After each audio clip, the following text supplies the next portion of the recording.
Boa noite a todos, que a graça e a paz do Senhor seja com os irmãos, amém? É uma grande alegria estar aqui, a convite do pastor Eduardo.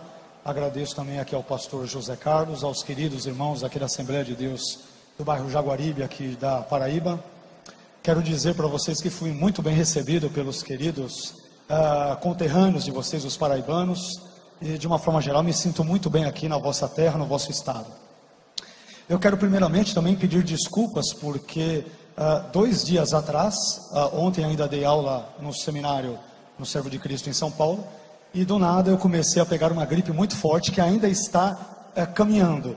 Então, se às vezes eu tossir ou tiver alguns tipos de manifestações assim nesse sentido, é porque estou ainda no início de uma gripe e, portanto, peço-lhes antecipadamente desculpas, e compreensão de vocês, mas espero que Deus nos ajude a termos alguns momentos aí, 1 hora e pouco, agradáveis na presença de Deus, estudando um assunto extremamente importante, que é salvação e livre-arbítrio, uma visão bíblica da soteriologia no pentecostalismo clássico. Tema este que nos foi proposto, que nos foi passado pelo pastor Eduardo, Eu sou de uma igreja independente em São Paulo, chama-se Igreja Evangélica Jaboque. Seria aquilo que podemos denominar de igreja renovada, Então as crenças, de uma forma geral, que o pastor Eduardo aqui esboçou, nós compactuamos com tais crenças, somos também continuistas, arminianos, eu diria arminiano convicto, não que me julgue melhor do que aqueles que não o são, não me julgo melhor do que talvez os molinistas, ou calvinistas, ou quaisquer outros istas que possam existir por aí, mas simplesmente busco seguir um sistema teológico, oriundo de Jacó Armínio, teólogo holandês do século XVI, que, a meu ver, parece-me que mais se aproxima dos dados das Escrituras, especialmente no que tange no quesito soteriológico. Hoje, via de regra, quando se fala sobre Armínio, a concepção que nós temos em geral, ou quando nós aderimos ao seu pensamento, isso envolve a questão soteriológica. Mas eu gostaria, antes de tudo também, pedir para vocês, por gentileza, para que nós orássemos, amém? Que nós buscássemos a Deus, sei que já o fizemos hoje, mas nunca é demais orar e pedir para que o Senhor graciosamente nos abençoe, amém? Se você puder ficar em pé, se não puder, fique sentado. O importante é que você ore, busque a Deus, para que nós já comecemos em seguida a nossa breve reflexão sobre o tema que foi proposto. Vamos orar? Pai, eu quero te agradecer pela tua misericórdia, pela tua bondade, que tem me cercado, e não somente a mim, mas a todos os meus queridos irmãos e irmãs aqui, paraibanos, paraibanas. Te agradeço por conhecer esse estado maravilhoso, Senhor, com pessoas tão, Senhor, receptivas, tão educadas, tão abençoadas. Sinto-me privilegiado e feliz por estar aqui com parte do teu povo para refletir sobre assuntos concernentes à sua palavra, especialmente aquilo que tange a salvação. Pai, abençoe as nossas vidas, instrui-nos, que o Senhor possa nesta hora ter misericórdia na minha vida, usa-me para transmitir estes ensinamentos, e da mesma forma te peço que o Senhor dê graça ao teu povo, para ouvir tudo aquilo que for dito e ensinado, que eles possam também, com o auxílio da sua própria graça, aplicar isso em suas vidas, e serem assim abençoados, terem ministérios, famílias fecundos, frutíferos, pelo Senhor, e para a glória e louvor do teu santo, eterno e bendito nome. Fique conosco aqui nesta noite e nos instrua durante esses minutos, estes momentos em que discorreremos sobre este assunto importante no contexto brasileiro dos dias atuais. Que o Senhor seja louvado hoje e sempre. Oramos agradecidos em nome de Jesus. Amém. Por favor, podem se assentar. Eu vou pedir já para colocarem os slides ali. Ok. Eu não sei se eu posso fazer isso, o pastor Eduardo está aí. Se me permitir, depois eu posso até mesmo disponibilizar para os interessados, Mas aí eu passarei por meio do pastor Eduardo e ele repassará para aqueles que se interessarem pelos slides, pelo assunto de uma forma geral, tá bom? O pastor Eduardo falou que o valor é um valor módico. Ele falou, vai lá, vamos cobrar R$1.000, 500 é teu, 500 é meu, Eu falei, pastor, não, aí não dá, que é simonia, Então nós acabamos acordando que não vai ter preço nenhum sobre isso. E obviamente estou brincando, Mas queridos, o nosso tema envolve salvação e livre-arbítrio.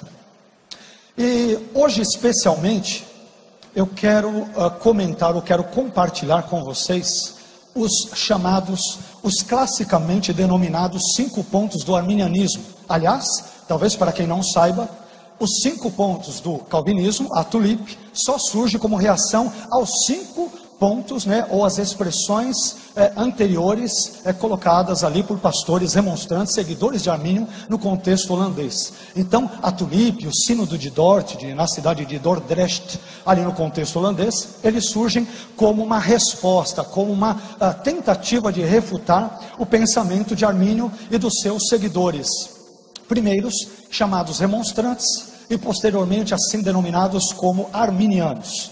Então, hoje nós falaremos mais especialmente sobre os 5 pontos do arminianismo, buscaremos explicá-los. Eu separei o material que nós temos aqui, tanto colocando paralelamente o pensamento do próprio Armínio e em seguida trechos da confissão de fé da Assembleia de Deus. Isso é interessante para vocês verem, de fato, que agora, depois dessa confissão, que eu creio que era há muito tempo esperada pelos pastores, líderes e talvez até mesmo por muitos membros, de uma forma geral, eu creio que seria interessante vocês lerem. Eu não li tudo, não sou assembleano, mas gostei muito do documento. Aconselho ou sugiro a vocês entusiasticamente que leiam e que certamente eu tenho certeza de que vocês serão abençoados ao fazerem.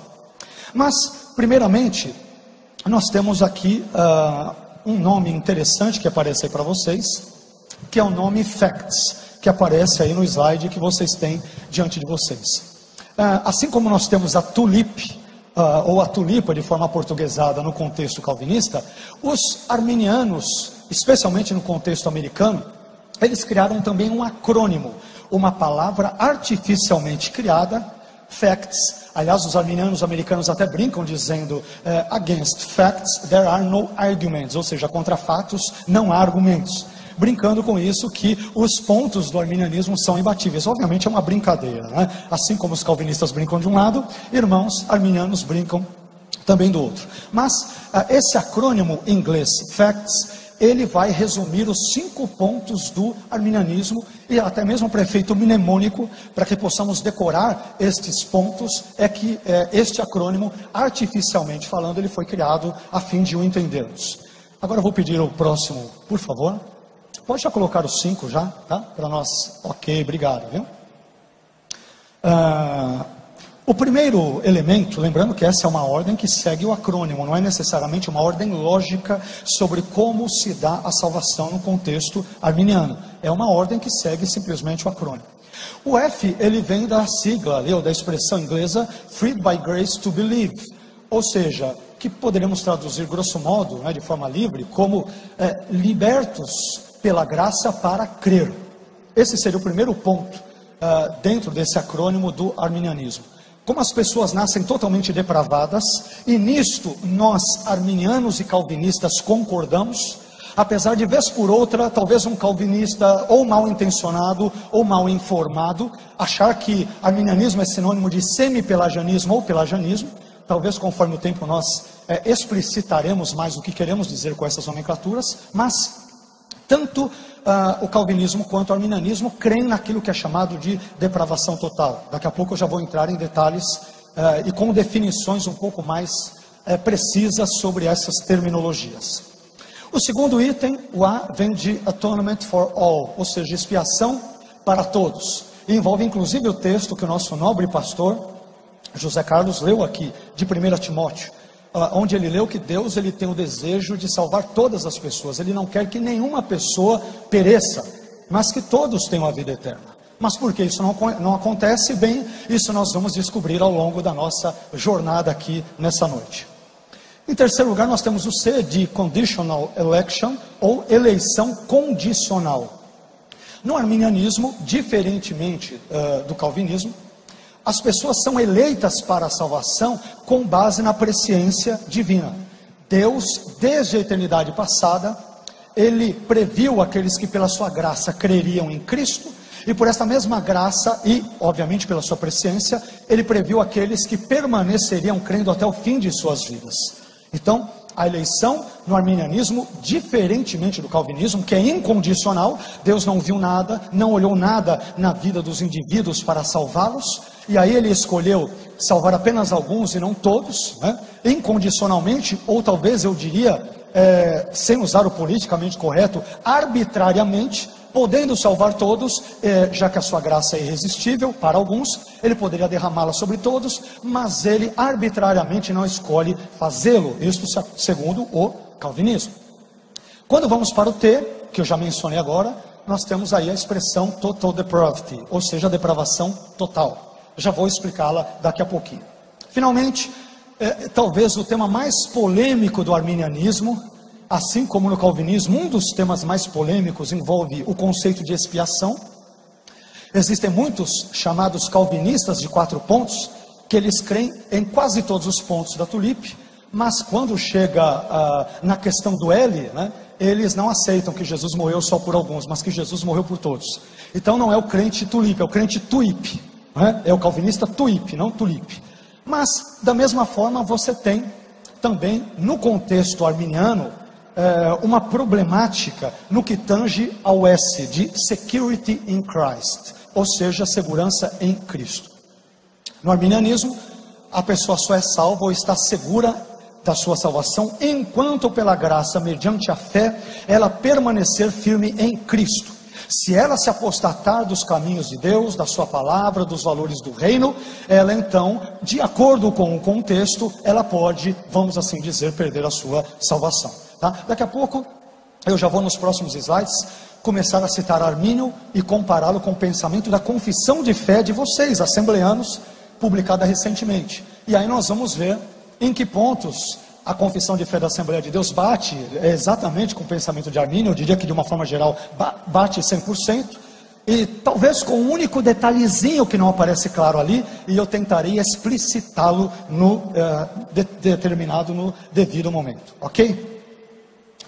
Por favor. Ok, então aqui nós temos os pontos, né, os 5 pontos: depravação total, eleição condicional, expiação ilimitada, graça irresistível e segurança em Cristo. Vamos para o primeiro deles, que é depravação total, e primeiramente vamos ver o que Armínio tem a dizer sobre isso. Por favor, o próximo. Ok. Vejam, o tema aqui é salvação e livre-arbítrio, ok? Vamos ver o que o Armínio, por exemplo, tem a dizer sobre o livre-arbítrio. Porque frequentemente, eu não sei se você já ouviu isso, o arminianismo é centrado no homem. É uma teologia centrada no livre-arbítrio do homem, sabe? É o homem quem manda, é o homem quem é soberano. Deus, ele é um capacho do homem, alguma coisa, né? Algumas caricaturas desse tipo. Mas quando eu leio os textos de Armínio, eu descubro que ele não dá tanta ênfase assim ao livre-arbítrio, embora o livre-arbítrio seja importante na teologia arminiana, sem dúvida alguma. Aliás, ele é importante em todas as teologias ou filosofias do mundo. Mais cedo ou mais tarde nós temos que dialogar com essa questão que envolve o livre-arbítrio. Mas vejamos o que o próprio Armínio diz sobre a questão da depravação total do homem, e enfocando também o elemento do livre-arbítrio. Diz Armínio, abre aspas: o livre-arbítrio é incapaz de iniciar ou aperfeiçoar qualquer bem verdadeiro espiritual sem a graça. Ok? Então ele é tão contundente quanto, eu diria até mais contundente do que Calvino, não citando só esse trecho, mas vários outros trechos das obras de Armínio, sobre a importância da graça para o seu sistema teológico, né? Armínio, eu arriscaria dizer, sem medo de errar, que ele dá mais ênfase ainda à graça do que o próprio Calvino. Não estou dizendo que ele é melhor do que ele, nem nada do gênero, mas ao ler os escritos de Armínio, você percebe que o livre-arbítrio sozinho, ele não pode conduzir o homem até Deus, tá? E aí ele continua: esta graça é simples e absolutamente necessária, não é algo contingente, é necessário para o esclarecimento da mente, a devida ordenação dos interesses e sentimentos, e a inclinação da vontade para o que é bom. Confesso que a mente de um homem carnal e natural é obscura e sombria, que os seus afetos são corruptos e desordenados, que a sua vontade é obstinada e desobediente, e que o próprio homem está morto em pecados. Percebam que nesse ponto, arminianos e calvinistas, eles dão a mão, eles concordam. Então, vocês talvez me perguntem, mas qual é a diferença? É que no calvinismo, a pessoa que vive nesse estado de depravação total, e logo logo já explicaremos com mais detalhes o que é isso, ela só sai dele quando Deus a regenera, para que depois ela venha então a ter fé. Já no arminianismo, o caminho ele é o inverso. Primeiro a pessoa crê, para depois ser regenerada e consequentemente ser salva. Eu diria que é a ordem mais óbvia, ou mais natural, ou a ordem bíblica, né? Porque o calvinismo diz, seja salvo e crerás, mas a Bíblia diz, creia e serás salvo, né? É tão lógico, tão fácil, tão simples quanto, né? Apesar de algumas caricaturas que alguns fazem no que tange a esse termo. Quando nós vamos agora para a visão da Assembleia de Deus, falamos sobre Armínio. Agora vamos ver o que diz a Assembleia de Deus, a confissão de fé da Assembleia de Deus. Aqui tem todas as páginas, as citações, está tudo ali certinho para vocês conferirem, tá? Diz assim: cremos que todos os homens e mulheres foram atingidos pelo pecado a tal ponto que, embora tenham sido feitos à imagem de Deus, não podem por si mesmos chegar a Deus. É a perspectiva de Armínio. Por si mesmo eu não chego até Deus, eu não me aproximo dele, né? E o texto diz: os seres humanos, influenciados pela graça que habilita a livre escolha, são livres para escolher fazer a vontade de Deus. Aí que entra a questão do chamado livre-arbítrio. Eu admito e faço coro com os irmãos calvinistas que talvez a nomenclatura, a expressão livre-arbítrio não seja a melhor, né? Talvez somente a ideia de liberdade, porque nós não somos totalmente livres. Isto é fato, nenhum de nós é totalmente livre. Agora, por exemplo, eu não escolhi nascer no país em que nasci. Aliás, eu nem escolhi nascer. Eu não escolhi ter essa cor de pele bronzeada que vocês estão vendo. Não escolhi nascer em São Caetano do Sul, no ABC paulista de São Paulo. Não escolhi muitas coisas. Mas isto não quer dizer que haja um determinismo em cada área, em cada faceta, em cada circunstância da minha vida. Por exemplo, Deus não me determinou que casasse, fui eu quem escolhi casar, e eu que escolhi me casar com a pessoa com quem me casei, né? Aí você talvez me pergunte, mas pastor, e como que fica a questão da salvação? Sem que a graça de Deus me habilite, como a declaração de fé de vocês muito bem diz, sem que a graça de Deus me habilite, me esclareça, me impulsione, trabalhe no meu coração, de mim mesmo e por mim mesmo, eu jamais conseguirei chegar a Deus, sem que antes de tudo Ele, Deus, venha ao meu encontro. Eu preciso de Deus, nós precisamos de Deus. Aliás, o apóstolo João, em 1 João 4,19, ele vai dizer que nós só o amamos, isto é, nós só amamos a Deus, porque Ele nos amou primeiro. Então há um amor preveniente. O amor divino veio primeiro ao meu encontro, e a graça de Deus me habilitou, me capacitou, me possibilitou crer em Deus e corresponder a esse amor, amando-o também. Então isto só pode ser feito por meio da graça divina. De mim mesmo, jamais, de nós mesmos, seres humanos, jamais poderemos dar um passo em direção a Deus, sem que Ele dê 1, 2 ou mais passos primeiro em nossa direção. É isso que ensina o arminianismo. Como diria o outro, o que passar disso é de procedência maligna, né? Então, o que passar disso é caricatura. A ideia de que, não, eu posso escolher sozinho a Deus, eu não preciso da graça, isso aí é pelagianismo, é semi-pelagianismo. O arminianismo clássico, o arminianismo wesleyano, que também compõe a herança da Assembleia de Deus de uma forma geral, ele ensina que nós só podemos dar um passo em direção a Deus se Ele primeiramente vir ao nosso encontro, ok? Então, esse é um detalhe importante. Agora, quando nós falamos da depravação total, primeiramente, o que não significa depravação total? O que não significa? Depravação total não significa que o homem é tão mau quanto poderia ser. Se pudéssemos ser tão maus quanto pudéssemos ser, nós não seríamos seres humanos, seríamos verdadeiros demônios. Então a depravação total não quer dizer isso. Depravação total também não significa que as pessoas não podem fazer coisas boas. Claro que podem fazer coisas boas. Jesus ele vai dizer certa vez nos evangelhos: se vós sendo maus sabeis dar boas dádivas aos vossos filhos, quanto mais dará o Pai Celestial o Espírito Santo àqueles que lhe pedirem. Então pessoas más, pela graça de Deus, elas podem dar coisas boas.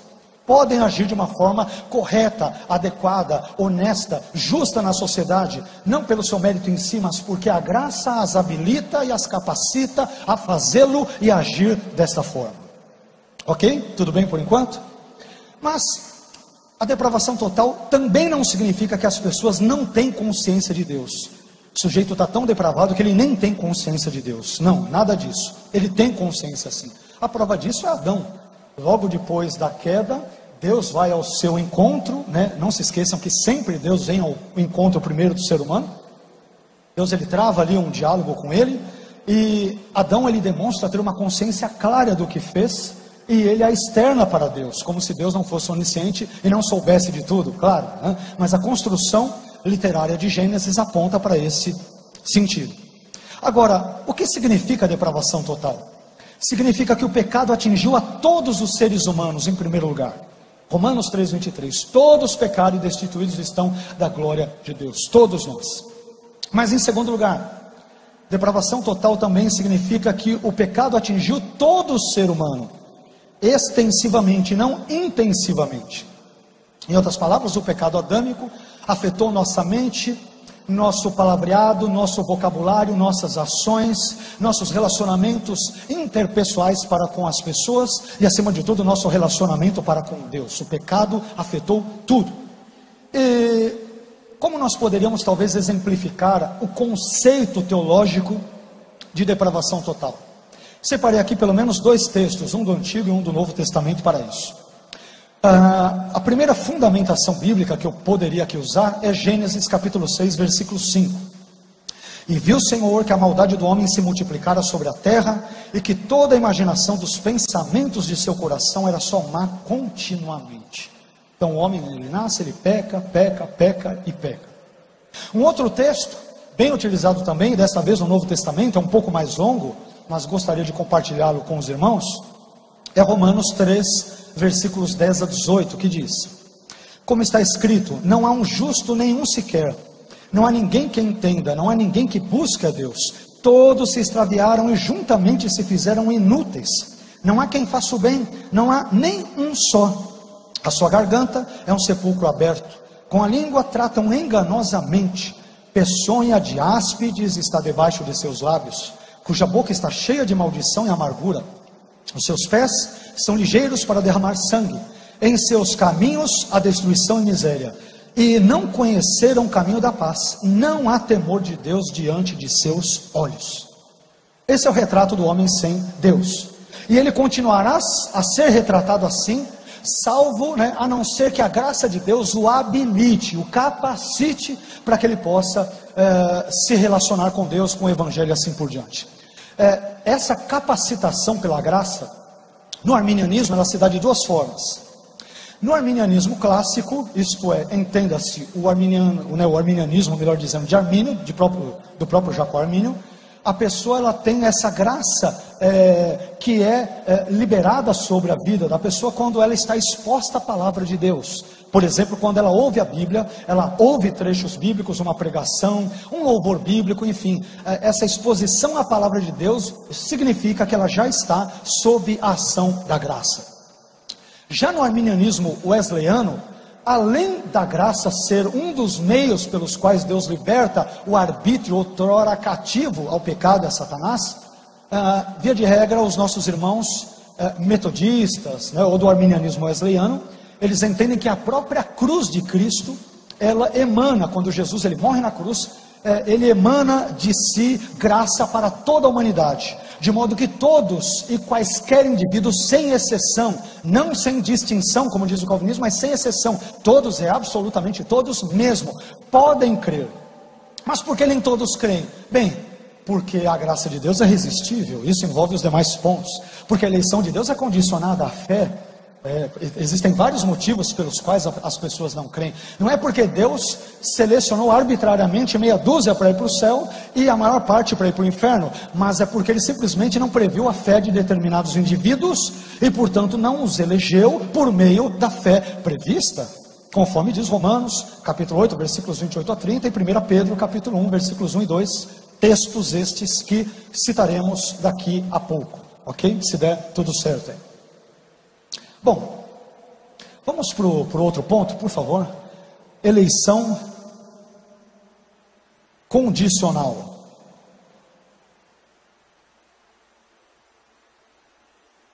Ok, vamos ver o que Armínio diz sobre a questão da eleição. Isso aqui é bem interessante, né? O que Armínio tem a nos dizer sobre este assunto.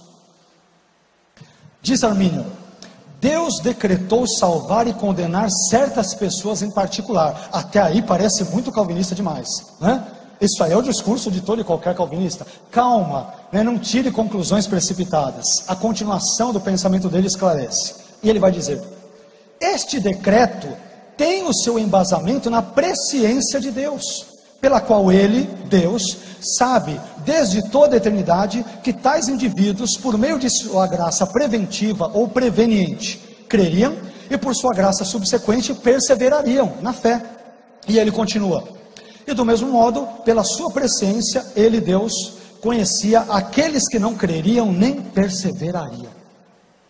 Então, percebam que a eleição para a salvação no arminianismo, ela se dá de acordo com a predestinação, né, ou a eleição, ou a presciência, ou melhor dizendo, tanto da fé quanto da incredulidade. Num certo sentido, e por favor não se choquem com o que eu vou dizer, o arminianismo também ensina uma dupla predestinação, mas ela é totalmente distinta da dupla predestinação calvinista. No calvinismo, a dupla predestinação ela é incondicional. Deus escolhe um grupo para ser salvo desde a eternidade e sem ver a sua fé nem nada, sem levar absolutamente nada em consideração. E da mesma forma ele escolhe a grande parte, a grande massa da humanidade para a perdição, também sem levar em consideração nada. Então é por isso que a eleição é incondicional ou unilateral, e eu talvez acrescentaria arbitrária.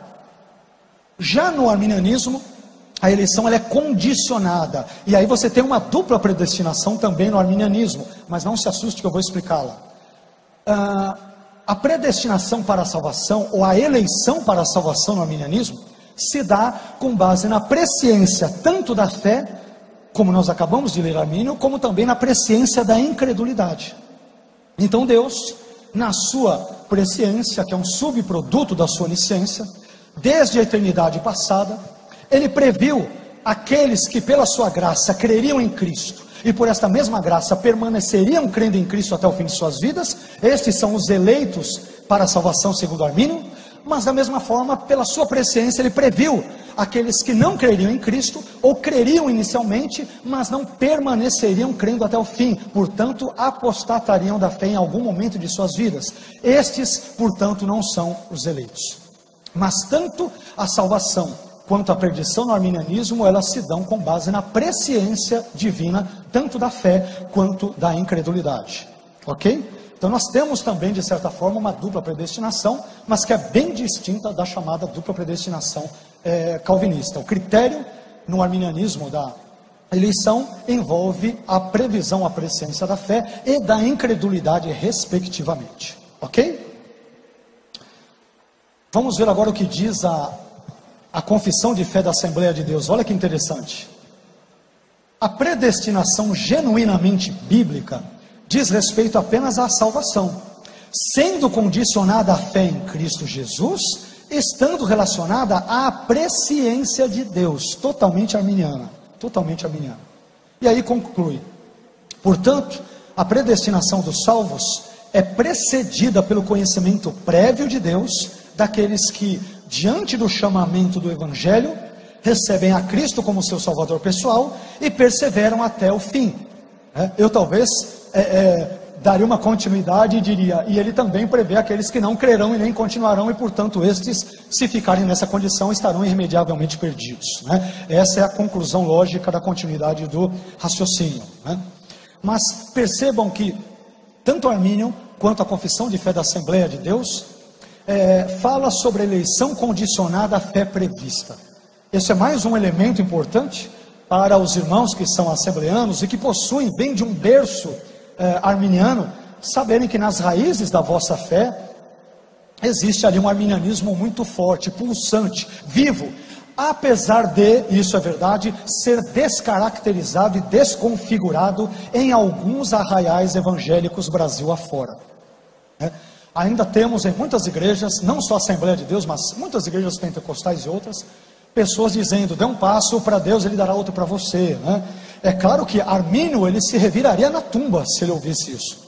Eu só posso dar um passo em direção a Deus se Ele der 1, 2, 3 ou mais passos em minha direção primeiro. Se a graça de Deus, assim chamada de preveniente, isto é, aquilo que vem antes, né? Antes, veniens, o que vem, aquilo que vem antes. Se a graça de Deus, portanto, não vier antes ao meu encontro, eu estou irremediavelmente perdido. É isso que ensina o verdadeiro arminianismo.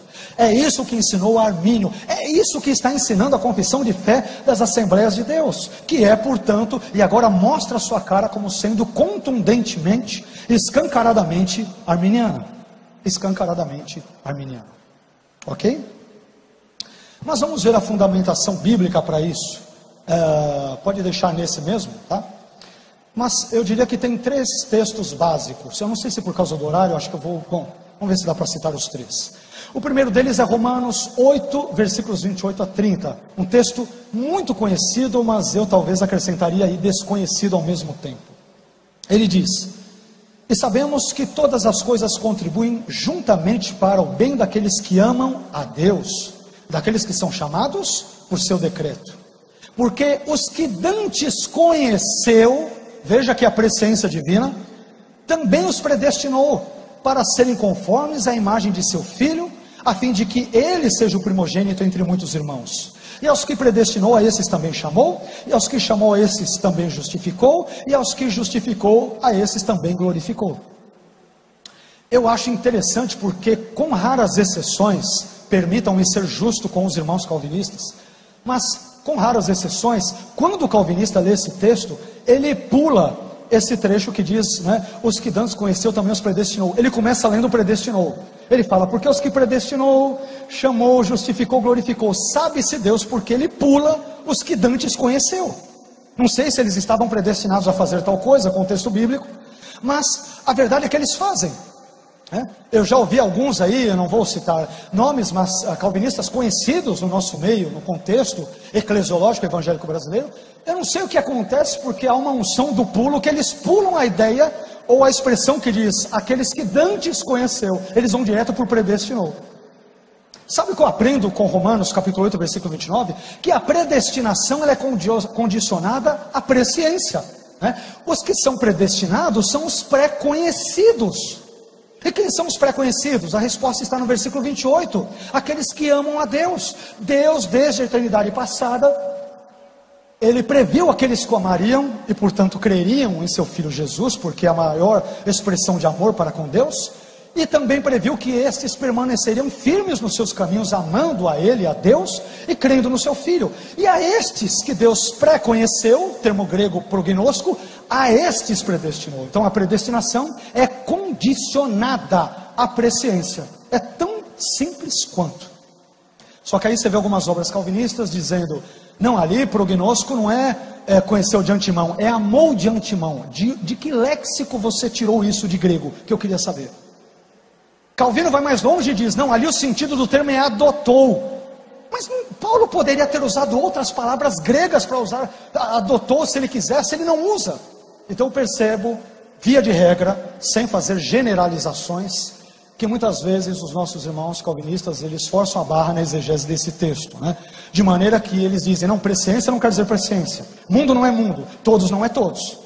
Então há uma desconstrução semântica, pela qual os indivíduos são levados a aceitar ou crer, que por sua vez acaba facilitando ou favorecendo a sua tulipe, ou seus 5 pontos ali do calvinismo, e certamente isso, a meu ver, e da forma mais respeitosa possível, a meu ver, parece-me que não há amparo bíblico para essa tal da eleição incondicional. Para mim, Deus seria um ser arbitrário, monstruoso, se podendo dar graça irresistível a todos, e a Bíblia diz que Ele quer salvar a todos, Ele desse essa graça irresistível apenas a alguma meia dúzia de gatos pingados. Isso para mim seria monstruoso, seria desumano, não teria nada a ver com o retrato de Deus, tal como eu vejo na face do Senhor Jesus Cristo. Continuando, 1 Pedro capítulo 1, versículos 1 e 2. Pedro, apóstolo de Jesus Cristo, aos estrangeiros dispersos no Ponto, Galácia, Capadócia, Ásia e Bitínia, eleitos segundo a presciência de Deus Pai, né? Eclectos kata prognosis teu patros, é o que diz o texto grego. Eleitos, escolhidos, segundo aquilo que Deus anteviu. Quem diz isso é Pedro, tanto em português como em grego. É simples como. Então, o que quer que signifique a presciência? O fato é que a eleição para a salvação, ela se dá com base nela, na presciência. E disto, tanto Romanos capítulo 8, como 1 Pedro capítulo 1, nos dizem de forma muito clara e contundente no que tange a este sentido. Ok? O último texto, muito usado também pelos calvinistas para, hipoteticamente, tentar favorecer os seus pensamentos. E aqui eu quero abrir um adendo aqui. Meus queridos, quando eu falo dos calvinistas, eu falo com amor, viu? Com carinho. Eu os vejo como irmãos em Cristo, né? Mas não significa que eu deva ficar no meio do muro no que tange aos meus posicionamentos e convicções teológicas, assim como eles o fazem. Eles fazem isso. Pergunte para qualquer um dos aladeados calvinistas presentes no nosso contexto brasileiro, o que eles pensam do arminianismo. Eles vão dizer, é um erro teológico. O outro mais afoito vai dizer, não, é heresia mesmo, é pelagianismo sem pelagianismo. Eles pensam isso. Eu tenho o direito de pensar, não como uma moeda de troca, mas porque eu realmente acredito nisso. Então eu creio também que os calvinistas são nossos irmãos em Cristo, mas creio que estão no erro teológico, né? Estão equivocados, mas são os nossos irmãos em Cristo. Fazem uma leitura equivocada da Bíblia, mas são nossos irmãos em Cristo. Então, só para reiterar, mas eles pensam mesmo de nós. Eles pensam mesmo de nós. Ok? Bom, último texto, Efésios capítulo 1, versículos 4 e 5 e versículos 11 a 13, que diz: como também nos elegeu nele. Paulo está dizendo que Deus nos elegeu em Cristo, nos elegeu nele antes da fundação do mundo, para que fôssemos santos e irrepreensíveis diante dele em amor, e nos predestinou para filhos de adoção por Jesus Cristo, para si mesmo, segundo o beneplácito de sua vontade. Agora versículos 11 a 13. Nele, digo, em quem também fomos feitos herança, havendo sido predestinados conforme o propósito daquele que faz todas as coisas, segundo o conselho da sua vontade. Prestem atenção no versículo 12 e 13. Com o fim de sermos para louvor da sua glória, nós, os que primeiro esperamos em Cristo. Quem são aqueles destinados para o louvor e glória do Senhor? Aqueles que de antemão, primeiramente, eles crerem em Cristo. Eles creem, depois eles são destinados para o louvor e glória. Essa é a ordem, inclusive, do texto grego. E aí continua: em quem também vós estáis, em Cristo, depois que ouvistes a palavra da verdade. Eu não sou regenerado para depois crer. Eu ouço a palavra da verdade e creio depois é que eu estou em Cristo. É a ordem óbvia de Efésios e de toda a Bíblia. E de por todo o mundo, né, pregar o evangelho a toda criatura. Quem crer e for batizado será salvo, quem não crer será condenado. O texto não diz, né, quem for salvo crerá, que é a ordem calvinista. A regeneração antecede a fé, e a ordem bíblica é a fé antecede a regeneração. É tão simples quanto. Agora, continuando, vamos para o terceiro ponto: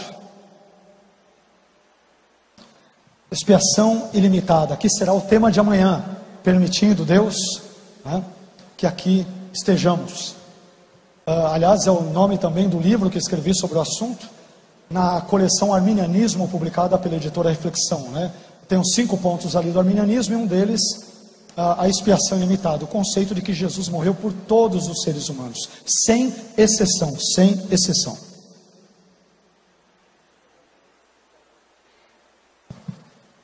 Vamos ver primeiramente o que Armínio pensa sobre o conceito de expiação ilimitada. Vejam o que ele diz: Cristo morreu por todos, sem nenhuma distinção entre eleitos e reprovados. Ele já está fazendo uma crítica ao calvinismo, né? Então, porque no calvinismo, Jesus ele só morre pelos eleitos, e os eleitos incondicionalmente eleitos desde a eternidade passada. Então, para quem diz que Armínio era calvinista e tudo, eu te aconselho a ler melhor as obras de Armínio, né, para não dizer uma bobagem dessas, né? É verdade que Armínio ele tinha um respeito por Calvino. Calvino era um senhor exegeta, eu concordo com Armínio, mas acho que estava equivocado em alguns pressupostos que ele usava na sua exegese, mas era um senhor estudioso da Bíblia. Eu não sou insano a ponto de negar, ele era um senhor estudioso, mas assim como Armínio também o era. Armínio também era estudioso, conhecia hebraico, conhecia grego, conhecia latim, conhecia todos os tomos do escolasticismo ali do período da época, Tomás de Aquino, Luís de Molina, de quem ele beberá muito daquilo que hoje é chamado de molinismo e assim por diante. Então ele é um estudioso também. Armínio era uma pessoa que nos mostra que é possível aliar a academia à piedade. Eu posso ser uma pessoa cheia de piedade, cheia de graça de Deus ou cheia de poder de Deus, mas também posso ter o meu intelecto entregue a Cristo e também repleto de conhecimento, de sabedoria de Deus, com bons estudos, com ótimas leituras, com bons livros. Não há uma incompatibilidade entre unção de Deus, a graça de Deus e ao mesmo tempo um conhecimento sadio de Deus também. Mas, continuando, vamos ver o que Armínio diz.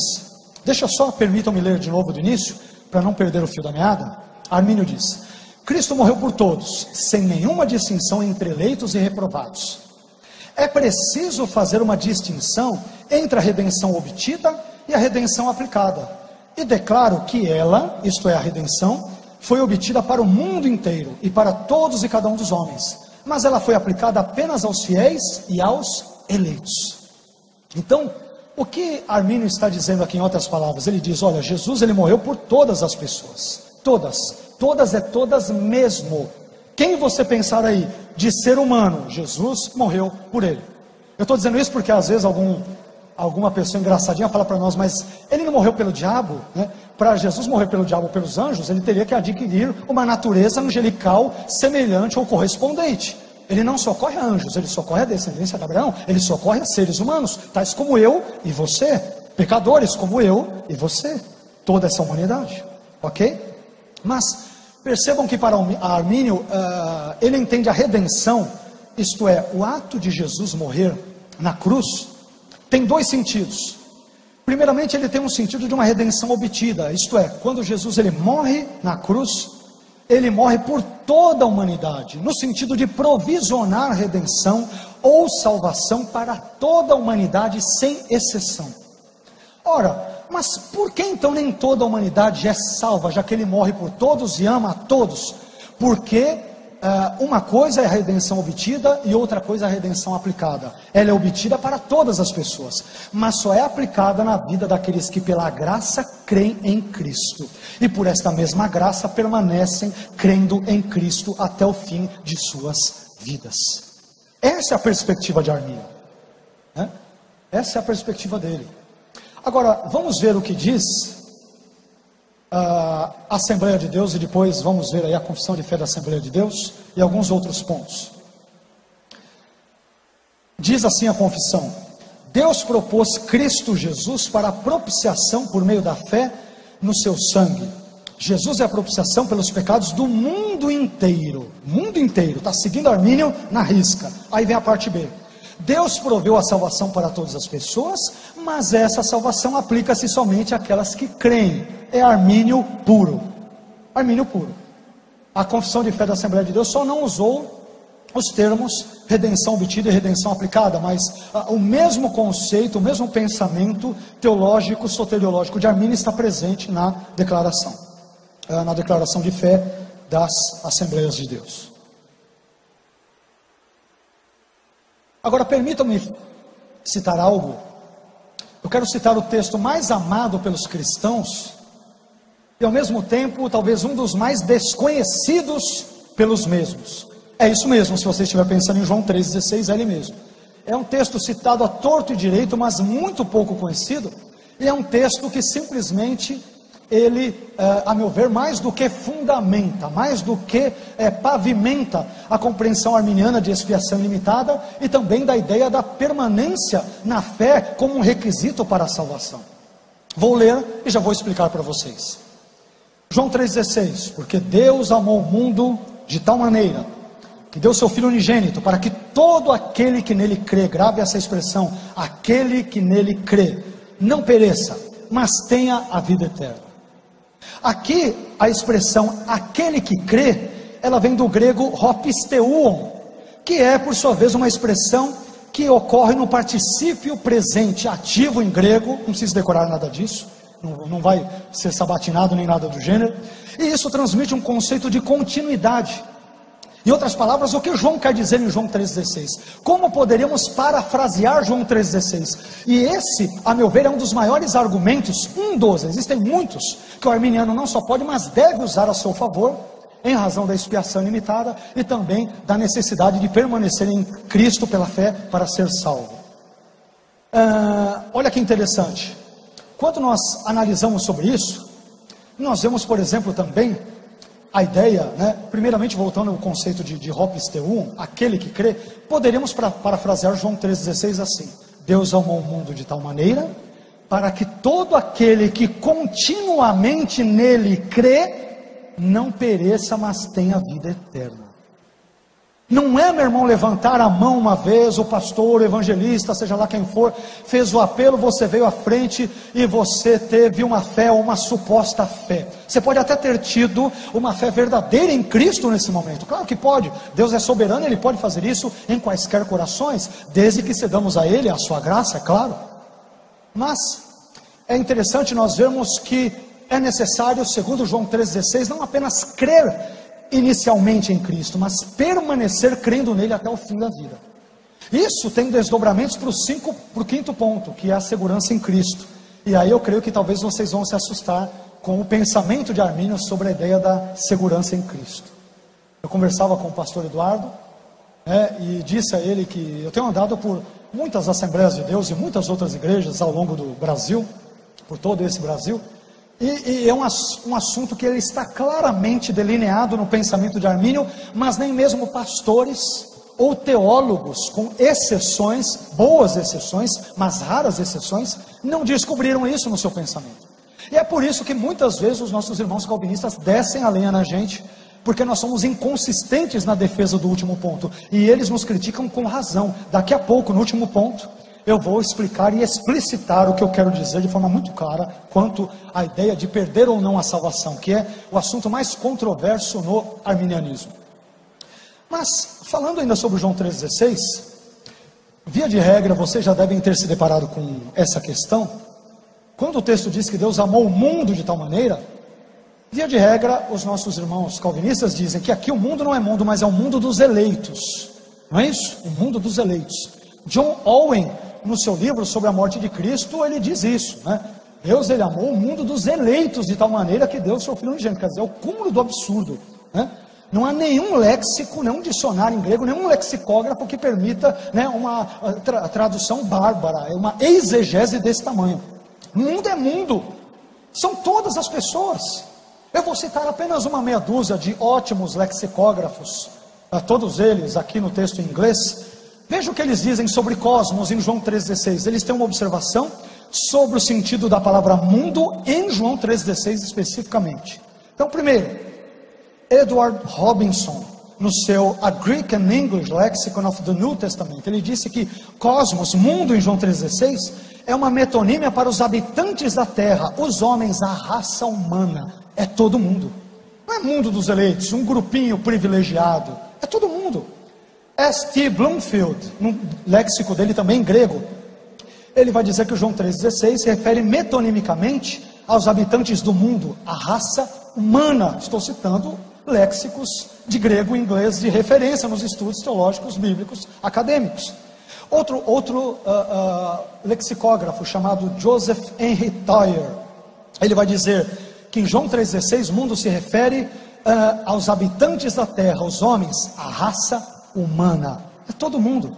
Herman Kramer, ele vai dizer que em João 1,29 o conceito de mundo se refere à própria humanidade, e em João 3,16 a humanidade ímpia, todo mundo. Quando vamos para Marvin Vincent, que tem um livro traduzido por vocês da Assembleia de Deus, a CPAD, traduziu em 2 volumes, Marvin Vincent, muito bom. Na sua obra Estudo do Vocabulário Grego do Novo Testamento, ele diz que mundo refere-se à soma total da humanidade existente no mundo, a raça humana. Por fim, Horst Baus e Gerhard Schneider dizem que mundo em João 3,16 é uma referência ao mundo afastado de Deus, toda a humanidade. Citei só meia dúzia, 6, 7 lexicógrafos bons de grego e inglês para dizer que mundo é toda a raça humana. Não é minha exegese, eu acho que mundo é toda a raça humana porque eu sou arminiano, porque eu tenho um quê contra os calvinistas. Não, é porque em termos exegéticos é isso que o texto bíblico diz. Ok? Tudo bem? Mas vamos ver aqui o outro texto que fundamenta bem o conceito de Armínio. É 1 Timóteo 4,10 que diz: porque para isto trabalhamos e lutamos, pois esperamos no Deus vivo, que é o Salvador de todos os homens, principalmente dos fiéis. Que Ele é Salvador de todos os homens fala sobre redenção obtida, Jesus morre por toda a humanidade. Mas que Ele é Salvador dos fiéis fala sobre redenção aplicada. Os benefícios salvíficos da morte de Cristo só são aplicados sobre aqueles que pela graça creem em Cristo e por esta mesma graça permanecem crendo em Cristo. É isso, ok? Continuando, calma que daqui a pouco eu termino. Eu sei que às vezes os assuntos são um pouco técnicos, mas vamos lá. Aqui nós já falamos, né, da expiação, falamos? Ok. Vamos falar agora sobre a graça resistível, penúltimo ponto. Ok. Vamos ver o que Armínio tem a dizer sobre a graça resistível, ou a graça de Deus de uma forma geral. Armínio é muito consciente sobre o significado da graça. Ele sabe, e nós vamos ler isso agora, que o que separa Armínio de Calvino e nós arminianos dos calvinistas é apenas o modus operandi da graça. Tanto no arminianismo como no calvinismo as pessoas são salvas pela graça, mas no calvinismo ela é irresistível, no arminianismo ela é resistível. Mas ambas as soteriologias são caricêntricas, ou seja, são centradas na charis, na graça divina. Então vamos ler o que Armínio diz aqui sobre a graça resistível. Toda a controvérsia sobre a graça se reduz à solução desta questão: a graça de Deus é uma certa força irresistível? Ou seja, a controvérsia se refere apenas ao modo de operação da graça, o que eu acabei de falar, irresistível ou não. Com relação a este tópico, creio eu, de acordo com as Escrituras, que muitas pessoas resistem ao Espírito Santo e rejeitam a graça que lhes é oferecida. Isso aqui a gente vê todo dia, ou não? Toda hora, pessoas resistindo ao Espírito Santo. Quantos folhetos evangelísticos você não entregou e na mesma hora a pessoa amassou e jogou no bueiro ou jogou na calçada? Quantos parentes, primos, tios, até mesmo pais, filhos, amigos próximos, vizinhos você evangelizou e ele, a qualquer hora eu vou lá na sua igreja só para se ver livre de você e não quis mais saber? Quantas pessoas não fizeram chacota de você e da sua fé em Cristo? Aliás, eu vou mais longe, até nós cristãos alcançados pela graça resistimos à graça sempre que nós pecamos. Ou alguém acha aqui que Deus, o desejo de Deus é que todos nós pequemos? Não, né? Isso quer dizer que sempre que nós pecamos, inclusive os regenerados, eles estão de certa forma, grosso modo, resistindo à graça de Deus. Então nós sempre resistiremos à graça de Deus, até o último fim, né? O último momento da nossa vida. Mas somos salvos, claro, que pela graça, quando eu digo resistimos, no sentido de pecarmos, né? De cometermos pecados que são contrários à vontade de Deus, à sua palavra. E isso é, de certa forma, um tipo de resistência. É óbvio que para sermos salvos, nós temos que ceder à operação da graça no nosso coração, por meio da nossa liberdade que foi liberta pelo agir da própria graça, e ao fazê-lo, nós somos salvos, abençoados por Deus, se especialmente permanecermos firmes, crentes em Cristo, na sua palavra e nas coisas concernentes ao seu reino. Amém? Mas vamos lá. Percebam que Armínio ele é muito claro sobre a graça pode ser resistida. Mas vamos ver agora o que diz a Confissão de Fé da Assembleia de Deus. Olha o que ela diz: a graça de Deus é manifestada salvadoramente maravilhosa, perfeita. Entretanto, não é irresistível, pois não são poucos os que, ignorando o Evangelho de Cristo, resistem ao Espírito, né, da graça. Ou seja, ele está fazendo coro com Armínio. Então percebam que até agora os pontos da Confissão de Fé Assembleiana, ela é absolutamente arminiana, segue aquilo que nós denominamos de arminianismo clássico ou arminianismo clássico wesleyano. Pode haver essa vertente, né? A Assembleia de Deus foi muito influenciada também pelo contexto e pela teologia wesleyana e daqueles que sucederam Wesley. Agora, vamos entender um pouco mais o conceito de graça resistível no arminianismo. Por causa da depravação total e da expiação para todos, como descrito antes, agora há pouco, Deus ele chama todas as pessoas em todos os lugares para se arrepender e crer no Evangelho. E Ele graciosamente capacita aqueles que ouvem o Evangelho para que respondam a Ele de forma positiva em fé. Deus ele regenera, portanto, aqueles que creem em Cristo, ou seja, a fé precede logicamente a regeneração, e não o contrário, não é a regeneração que precede a fé. Eu creio para ser salvo, não sou salvo para crer. É isso que a Bíblia ensina. Agora, poderíamos usar aqui alguns textos também. Eu selecionei apenas poucos textos em razão do horário, tá, gente? Mas a fundamentação bíblica é diversa. Eu vou citar apenas 2 textos, 2 do Novo Testamento. Mateus 23, versículos 37 a 39. O texto diz: Jerusalém, Jerusalém, que matas os profetas e apedrejas os que te são enviados. Quantas vezes quis eu ajuntar os teus filhos, como a galinha junta os seus pintos debaixo das asas, e tu não quiseste. Só que muitos param nesse texto. A continuação dele é importante no seu contexto. Veja o que diz a continuação do versículo. Eis que a vossa casa vos ficará deserta. Então parece que eles estão selados, né? Parece que, porque eles matam os profetas e apedrejam os que lhes são enviados, eles estão irremediavelmente perdidos. Não é isso que diz a continuação do texto. Olha o que ela diz, continuando, versículo 39. Porque eu vos digo que desde agora não me vereis mais, até que digais, bendito que vem em nome do Senhor. Em outras palavras, Jesus os recrimina, mas ele diz: se vocês disserem, e vocês podem dizer, bendito aquele que vem em nome do Senhor, isto é, eu, Jesus, vocês podem ser salvos. Então não há uma incondicionalidade arbitrária, salvífica ou eletiva que paira sobre a cabeça destes judeus. Eles podem mudar de atitude, podem se arrepender, não de si mesmos, de per si ou sozinhos, mas com auxílio da graça de Deus, sem a qual eles não podem fazer, e ninguém pode fazer absolutamente nada. Nós precisamos da graça no início, na continuidade, na consumação de tudo aquilo que fizermos na nossa vida. E aqui eu estou parafraseando claramente Armínio no seu pensamento. Sem a graça nós estamos perdidos. Agora, vamos lá, será que uma pessoa pode resistir a Deus? Será que uma pessoa pode dizer não a Deus e aos desígnios de Deus? Quando o arminiano ele fala que pode, o calvinista, peraí, essa teologia antropocêntrica ou algo do gênero, né?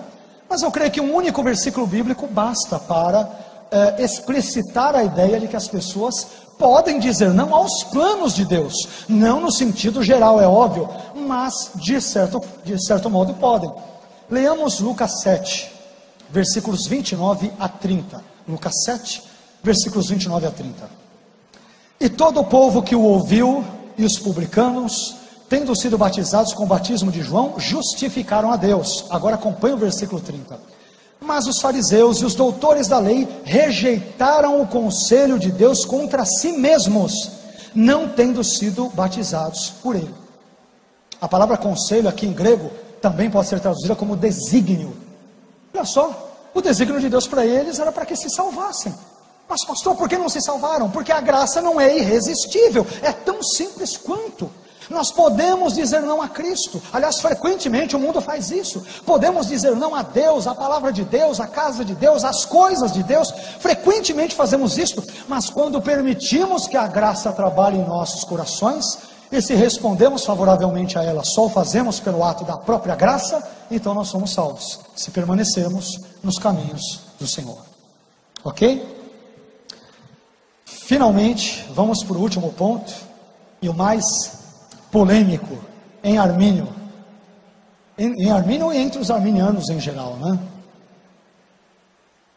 Vamos ver aqui a segurança do crente em Cristo, a segurança em Cristo, é o security in Christ, né? Aquele S do facts. Vejam o que Armínio diz sobre a segurança do crente, se ele pode perder a salvação ou não. Você está com dúvida aí? Então hoje é noite de você matar a dúvida. Eu não sei se vocês gostarão muito do que lerem ou não, mas eu prometo que eu tentarei explicar da melhor maneira. O que eu não consigo, o pastor Eduardo explica, ok? Mas vamos lá, vejamos o que Armínio diz. Uma vez que a eleição para a salvação compreende, dentro de seus limites, não apenas a fé, mas igualmente a perseverança na fé, até aí tudo bem. E uma vez que Deus escolheu para a salvação aqueles que Ele vê que crerão posteriormente com a ajuda de sua graça preventiva ou precedente, e que perseverarão com a ajuda de sua graça subsequente ou seguinte, crentes e eleitos, grave bem isso, crentes e eleitos não são corretamente tidos pelas mesmas pessoas. E aí Armínio arremata: é impossível para os crentes, enquanto eles permanecerem crentes, cair da salvação. Aí alguém me pergunta: mas pastor, então me resuma aí que eu estou aflito. Armínio ensinou a segurança na salvação, ele ensinou a perda ou não? Ele ensinou as duas coisas. Mas isso é contraditório, devagar aí, não tão rápido. Armínio distingue entre duas classes de cristãos. Existem dois tipos, duas categorias de cristãos para Armínio. A primeira categoria são dos crentes, crentes verdadeiros, homens, mulheres de Deus, que um dia foram regenerados, foram salvos e tudo. Só que Deus pré-conheceu, lembram-se dos primeiros pontos, a salvação se dá com base na eleição, com base na presciência da fé e da permanência da fé. Lembram-se disso? Ok? Isso tanto Armínio diz como a Assembleia de Deus também diz, para vocês não confundirem. As duas declarações dizem isso. Então, ok, tendo dito isso, aí é que é um detalhe que Armínio traz e que a confissão não traz. Ela de propósito, não sei se de propósito na verdade, mas ela não entra nos detalhes do assunto. Ela é um pouco lacônica sobre esse assunto. Porque para Armínio existem dois tipos de cristãos. O crente verdadeiro, ele pode, ele crê em Cristo, começa a crer em Cristo, mas num determinado ponto da sua história existencial humana, Deus prevê que ele se apostata da fé e morre nesse estado. Esse sujeito, portanto, vai para o inferno. Para o crente, diz Armínio, é possível perder a salvação. Mas e para o eleito? Para o eleito, Armínio diz, o eleito não pode perder a salvação. Agora, entenda bem, o conceito de eleito de Armínio é totalmente distinto do conceito de eleito do calvinismo. No calvinismo, nunca é demais lembrar, as pessoas são eleitas incondicionalmente ou arbitrariamente, na sorte. A verdade é essa, na sorte, para a salvação ou para a perdição. Porque se Deus não viu nada, o que há? A pessoa tem que torcer, fazer figuinha, Senhor, tomara que eu seja um dos eleitos. Tempos atrás, John Piper, calvinista, eu achei interessante a oração dele, totalmente inconsistente, totalmente equivocada. Mas ele é um homem de Deus. Não estou falando da pessoa dele, estou falando da teologia dele. Perguntaram para ele: Piper, você já parou para pensar no fato de que os seus filhos podem não ter sido eleitos por Deus para a salvação? E ele disse: sim, eu já pensei nisso. E oro todos os dias a Deus para que Ele os escolha. Isso é o cúmulo do absurdo, porque a eleição é incondicional. Você não pode fazer nada, você não pode orar. Quem pode orar para salvar é arminiano. Calvinista não pode fazer isso, porque a eleição é incondicional. Como que você ora? Meu filho, Deus já escolheu mandar tua filha para o inferno ou teu filho para o céu. Acabou, chora e torce, faz figuinha. É isso. Você vê que Piper é um homem de Deus, mas eu nunca vi tamanho absurdo um calvinista falando que ora para serem eleitos. Meu filho, a eleição se dá incondicionalmente desde a eternidade. Como que a sua oração pode fazer algo? Ela não pode fazer nada. Aí a gente vai caindo as fichas das inconsistências do calvinismo. Mas eu vou falar já nisso daqui a pouco. Mas percebam que para Armínio, o eleito pela presciência não pode perder a salvação. Esse é o pecado dos arminianos. Falar que um eleito pela presciência pode perder a salvação. Meu querido, se Deus te elegeu porque Ele previu a sua fé e a permanência na fé, é óbvio que você não pode perder, Senão a presciência de Deus erraria. Os calvinistas nos criticam muito sobre isso, eles têm razão. Mas qual é o problema? É que os arminianos não sabem que existem duas classes de cristãos para Armínio. O crente é que apostata da fé. É o crente que abandona, mas ele era salvo. E se morresse na fé, seria salvo, seria eleito. Como Deus pré-conheceu que ele não permaneceria na fé, mas que apostataria, ele deixa de ser eleito e é apenas um crente. Agora, os eleitos no arminianismo não são irresistivelmente ou incondicionalmente eleitos. Eles são eleitos porque Deus previu que eles creriam e previu que eles permaneceriam na fé. Mas eles poderiam não permanecer. E portanto, em última análise, todos poderiam em tese perder a salvação. Antes que alguém nos critique aqui, poxa, mas o arminianismo não dá segurança alguma da salvação e tudo. O arminiano, ele tem uma vantagem que nenhum calvinista nunca vai ter de perto na vida dele. Para mim essa vantagem já basta. Não se esqueçam, no calvinismo a expiação é limitada, correto? Jesus, ele morre apenas por um grupo de indivíduos. Como ele morre por um grupo de indivíduos, a eleição incondicional, seguindo a lógica, nenhum calvinista pode saber se Jesus morreu por ele. É tão simples quanto, ela é incondicional. Como que você sabe que é eleito? Você não sabe. Eu sei que sou enquanto eu permanecer na fé. Se eu cair da fé, já não sou mais. Agora, aí nós temos um problema sério. Existem duas coisas no calvinismo que fazem cair por terra uma suposta segurança na salvação. Todo calvinista normalmente diz, né? Arminiano ensina a heresia da perda da salvação. Nós ensinamos a perda da salvação porque a Bíblia diz, nos últimos anos, nos últimos dias, muitos apostatarão da fé, né? Só abandona a fé alguém que um dia abraçou a fé. Só se divorcia quem foi casado. Aí os calvinistas dirão, não, ele apostatou da fé, mas nunca foi da fé. Que lógica maluca é essa? Eu só abandono algo se eu tive esse algo antes. Como que eu posso abandonar algo que eu nunca tive? Não faz sentido. Eu tenho que sacrificar a lógica no altar do determinismo misterioso. E Deus me fez razoavelmente inteligente. A mim e a vocês. E não estou dizendo que os calvinistas não sejam. São também. Amém? Só segue uma doutrina distinta da nossa. Mas existem duas doutrinas no calvinismo que, se qualquer bom calvinista analisar de forma correta e sincera, ele vai ver que ele não tem a mínima segurança de que ele é salvo. Duas doutrinas. Primeira delas, a eleição incondicional. Se você é eleito, Deus te elege, na visão calvinista, sem levar em consideração nada do que você fez, está fazendo ou fará, você não sabe se é eleito ou não. Ponto. Então você não sabe, é torcer mesmo. Torcer e seja o que Deus quiser. É figuinha, é isso mesmo, é sorte. Agora tem uma outra doutrina que ela é perniciosa, também no calvinismo, que é a doutrina da graça temporária. Calvino nas Institutas diz que Deus muitas vezes ele dá uma graça para a pessoa. Essa pessoa começa a ter sede de Deus, da palavra de Deus, das coisas de Deus, e quando ela vai abraçar, Deus puxa a graça como se fosse um tapete e ela cai. É isso que você está pensando mesmo, é monstruoso, é arbitrário, e eu concordo, e é mesmo. Agora, me permita, em termos lógicos, quando eu alio a eleição incondicional com a graça temporária, quem que te garante que você é eleito, meu filho? Você pode estar hoje aparentemente crente, eu estou lá no culto, tal. Daqui a 5 anos, 3 meses, 4 dias, 5 minutos, 2 segundos, você desvia, vai para o mundão, nunca mais volta e vai para o inferno. Quem é que te garante que você é eleito? Então perceba que o calvinismo não tem a mínima vantagem, a mínima, com relação ao arminianismo. Aliás, nós temos, eu estava dizendo e acabei não complementando, nós arminianos temos uma vantagem que nenhum calvinista consistente jamais terá. Eu sei que Jesus morreu por mim. O calvinista não sabe.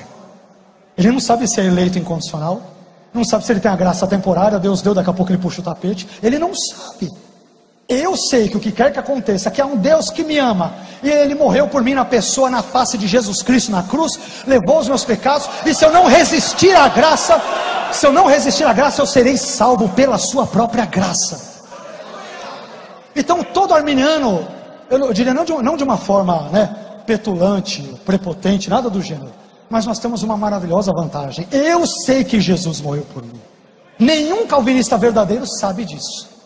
Ele não sabe se é eleito. Ele não sabe. É tão simples quanto, Mas vamos ver aqui, continuando. Assembleia de Deus, estou quase concluindo, tá? Antes que o pastor Eduardo aqui brigue comigo, eu já estou, tá? Vamos ver o que a Assembleia de Deus diz na sua confissão de fé. O próximo slide, ok, obrigado. Diz lá: não há dúvidas quanto à possibilidade do salvo perder a salvação, mas que salvo é este? É o crente, é o eleito? A Assembleia de Deus, a confissão não especifica. Essa é a questão. Eu acho que talvez as pessoas que elaboraram o credo não quiseram entrar em detalhes, enfim, né, não acharam conveniente. Mas não há dúvidas quanto à possibilidade do salvo perder a salvação. Para Armínio, o eleito pela presciência não pode. Por isso que muitas vezes irmãos calvinistas descem malhando a gente. Você é eleito pela presciência e Deus não previu que você vai permanecer, como que você pode perder? E eles têm razão. Eles têm razão, a gente tem que admitir, né? O que é verdade, doa quem doer, a gente tem que admitir, né? Então, vamos lá. Não há dúvidas quanto à possibilidade do salvo perder a salvação, seja temporariamente ou eternamente. Mediante o mau uso do livre-arbítrio, o crente pode apostatar da fé. O crente, até a nomenclatura está adequada, mas isso não é explicado, mas tudo bem. O crente pode apostatar da fé, perdendo então a sua salvação, concordo totalmente. Assim, cremos que, embora a salvação seja oferecida gratuitamente a todos os homens, uma vez adquirida, deve ser zelada e confirmada. Concordo 100%, tá? Então, não se esqueçam, Deus amou o mundo de tal maneira para que todo aquele que continuamente nele crê, não pereça, mas tenha vida eterna. Não é crer uma vez e se desviar e apostatar, é crer e continuar crendo até o fim da vida. Aliás, muitos de nós aqui não nascemos em berços cristãos ou evangélicos, não é isso? Eu creio que há uma grande lição que eu poderia compartilhar com vocês, uma lição muito prática. Não importa como você começou, importa como você termina. Dimas, o ladrão da cruz penitente, começou muito mal, era um ladrão criminoso, mas no final ele disse para Jesus: lembra-te de mim quando entrares no teu reino. Começou muito mal, mas terminou muito bem. Paulo disse, o que ele diz lá com relação ao combate, à fé e tudo, o que é? Combati o bom combate, acabei a carreira, guardei a fé. No final da minha carreira, eu não apostatei, Paulo diz, eu permaneci crente. Qual é a lição que Armínio nos dá? Embora todo eleito seja crente, nem todo crente é um eleito. Gravem isso. Embora todo eleito pela presciência, eu estou falando de arminianismo, ele seja um crente porque ele crê em Jesus, nem todo crente necessariamente será um eleito, porque ele pode se desviar no meio do caminho. E esse é o pensamento genial de Armínio. Creio eu que, obviamente, capacitado por Deus. Armínio, o texto de Armínio não é inspirado, claro, né? É um teólogo que tem pecados como nós temos, mas a meu ver é aquilo que mais se aproxima das Escrituras, com todo respeito às soteriologias alternativas existentes. Agora me permitam, eu quero encerrar, tá? Vou concluir, não sei se depois haverá perguntas, tá? Eu vou concluir com esse slide que eu preparei, não sei se dá para vocês verem. Ok, esse slide é para vocês não esquecerem da ideia de que existem duas classes de cristãos para Armínio. Armínio diz, crentes e eleitos não são corretamente tidos pelas mesmas pessoas. No meu gráfico que eu coloquei ali, imagine a onisciência divina, Deus ele prevê que na linha do tempo, um crente ele vai jogar a cruz no lixo. É só um exemplo, tá, gente? Que Deus nos ajude e nos preserve de fazer isso. Mas ele vai apostatar. Então, se Deus prevê que ele morre nessa condição, ele vai para o inferno. O que não quer dizer que ele nunca foi crente, ele foi um crente verdadeiro. E que se morresse no estado de fé, seria eleito e seria salvo. Como Deus não preconheceu, e a salvação se dá com base na presciência da fé e na permanência da fé, é por isso que ele não é salvo. Já o eleito, olha lá ele orando, Deus ele previu que, apesar de poder experimentar trancos e barrancos na sua vida, apesar de muitas vicissitudes e adversidades, a graça o sustenta e ele não resiste à graça, de modo que ele permanece na fé, podendo não permanecer nela. Nesse sentido, ele é eleito e não pode perder a salvação, mas poderia se não perseverasse. Essa é a distinção entre calvinismo e arminianismo no que tange a esse ponto, ok? Eu acho que eu cansei vocês de tanto falar, espero que vocês tenham sido abençoados. Teríamos outros slides sobre mitos e verdades do arminianismo, não sei se amanhã talvez a gente mescla alguma coisa. A nossa intenção amanhã, permitindo o Senhor, é falar sobre a expiação ilimitada. Mas de antemão eu quero agradecê-los, tá?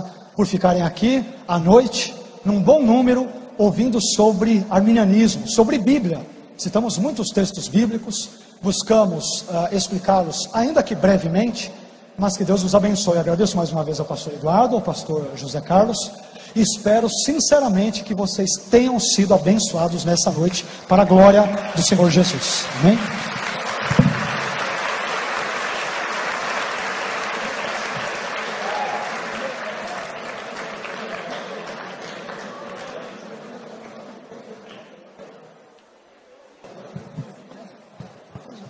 Meus irmãos, nós vamos abrir para perguntas. Quero convidar o nosso pastor, que ele quer uma palavra. Vamos aguardar, está cedo, está ok? É o seguinte, eu vou anunciar alguns livros enquanto o pastor está chegando. Você que fez alguma pergunta, você vai anotá-la no papel. Depois das perguntas, nós vamos ter o sorteio 2 livros.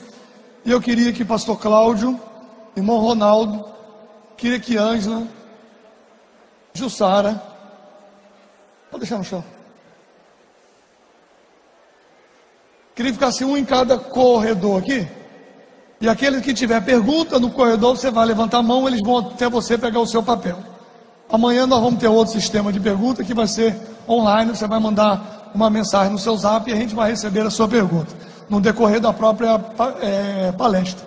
Então, mais alguns minutos, meu pastor, o senhor tem a sua palavra conforme o senhor pediu. Então os irmãos vão ficar aqui em pé no corredor. Jussara, Ronaldo e Cláudio Franco e Ângela. Se você tiver alguma pergunta, você vai levantar a mão. Eles vão até você e vão pegar o papel que você tem.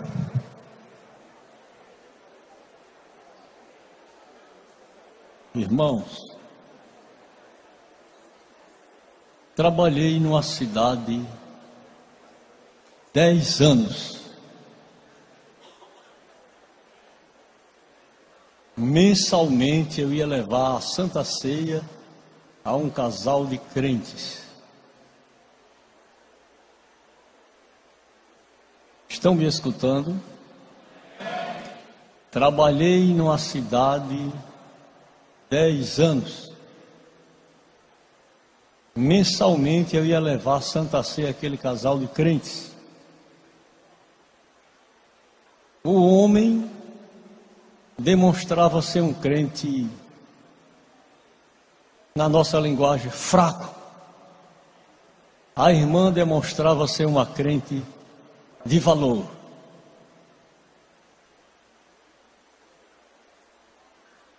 Os anos foram passando. Um dia chegamos na sua casa, na casa do casal, e ela disse: pastor, não quero ser mais crente. E eu disse: mas é impossível uma coisa dessa, ouvir tal coisa da senhora, se não quero ser mais crente. E o cidadão disse: pastor, eu quero continuar sendo crente.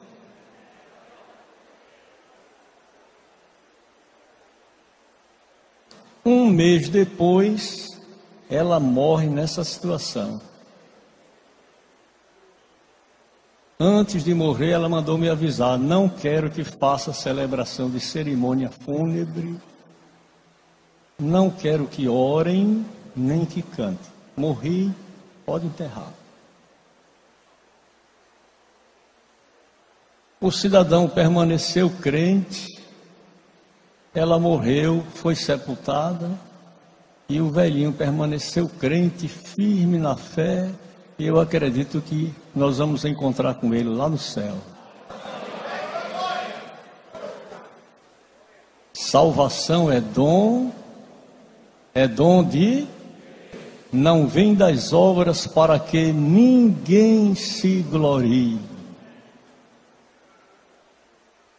Teremos 3 grandes surpresas. Quem nós esperamos encontrar lá, não vamos encontrar. Quem nós não esperamos encontrar, nós vamos encontrar. E a terceira e grande surpresa é nós mesmos nos encontrarmos lá.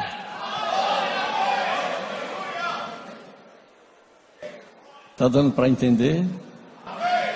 Se esforce, permaneça firme até o fim, se segure com Jesus, se agarre com Ele e diga: Senhor, eu não te deixarei.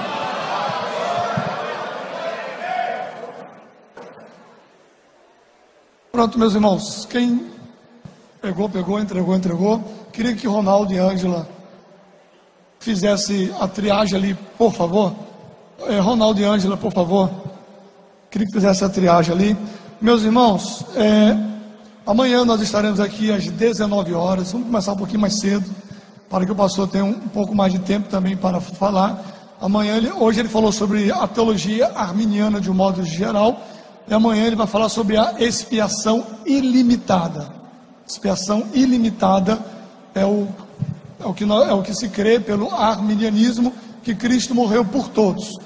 E a outra posição é que Cristo morreu somente por alguns, somente por aqueles que foram previamente escolhidos. E nós vamos tratar sobre a questão da expiação ilimitada amanhã. Então, é muito interessante, é muito joia. Muito bom a presença de todos aqui. Eu acho que o pastor não tem o que dizer, ele foi muito gentil. Dizer que se não fosse claro eu concluiria, mas se eu botar alguma coisa nisso, eu vou estragar tudo aquilo que ele falou. Está tudo muito claro e muito perfeito. Eu tenho 5 livros para sortear. A editora CPAD está lá fora.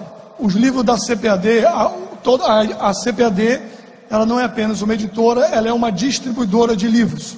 Então você tem livros lá que vai desconto de 30% a 70%. A CPAD está com desconto de 30% a 70%. Várias editoras e os livros da casa, excelentes livros. E nós vamos sortear alguns livros aqui. Livros da casa, Pentecostalismo e Pós-Modernidade.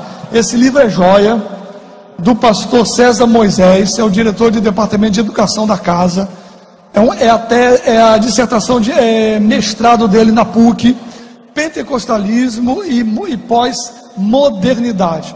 É um livro joia, é sorteio hoje esse livro. Um outro livro, Arminianismo, a Mecânica da Salvação, de pastor Silas Daniel, editor-chefe do Mensageiro da Paz, da Casa Publicadora. O livro tem 621 páginas. O professor vai lá e te leu em 10 dias. Eu desafio você a ler em 5. Viu?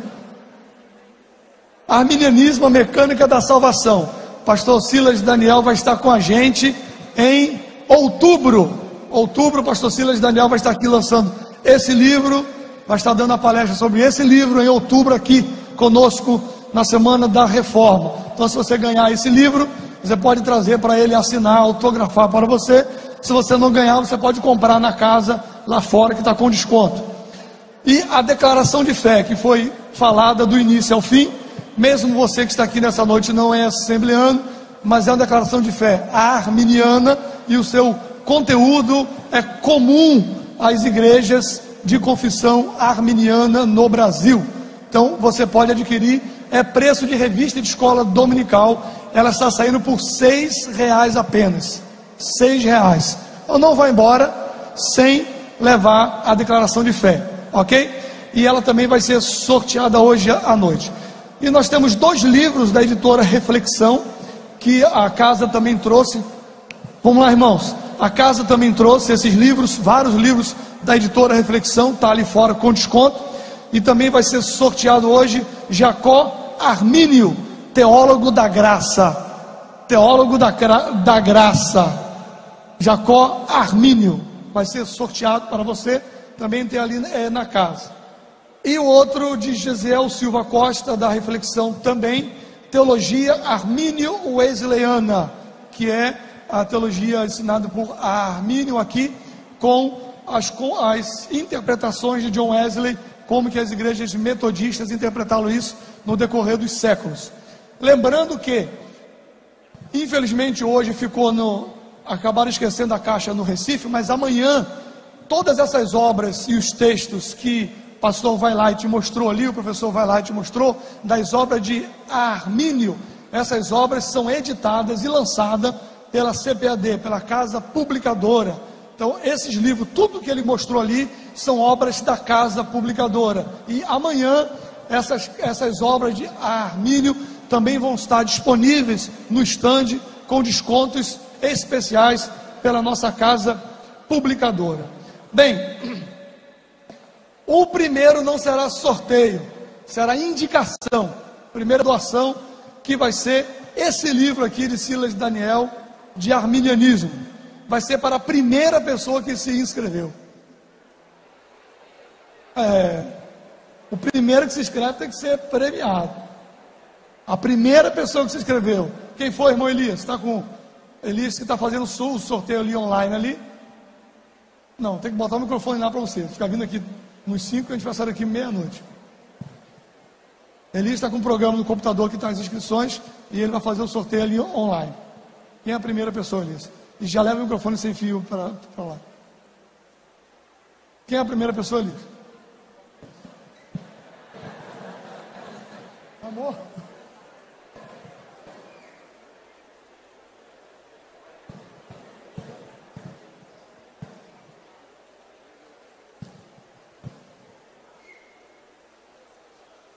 Bora, Elias.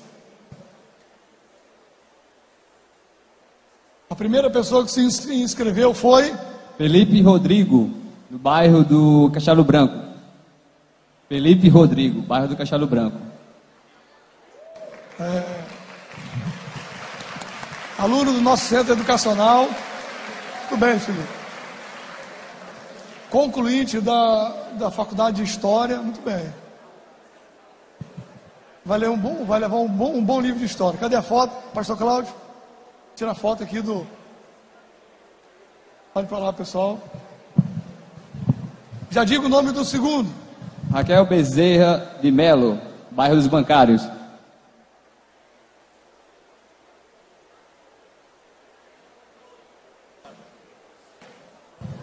Adel está aí? Não, tem que estar presente. Desculpa aí, viu? Terceiro sorteado. Claudete Santos de Andrade Nascimento, Mangabeira 6. Cadê?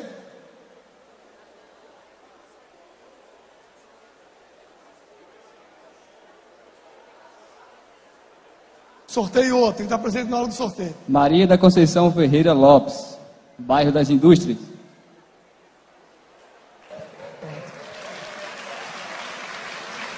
Professora Ângela, vem entregar aqui.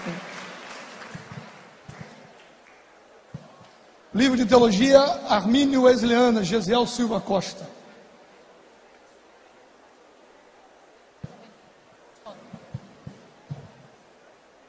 O outro, Elias. Francisco de Assis de Andrade, Funcionários 1.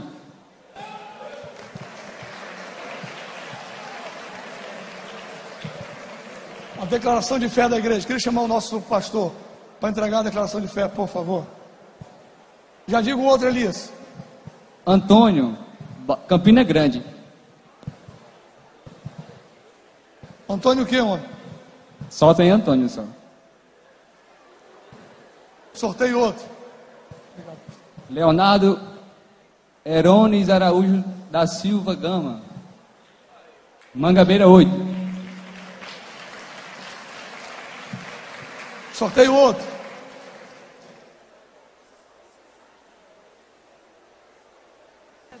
As perguntas encerraram faz tempo, viu, irmãos?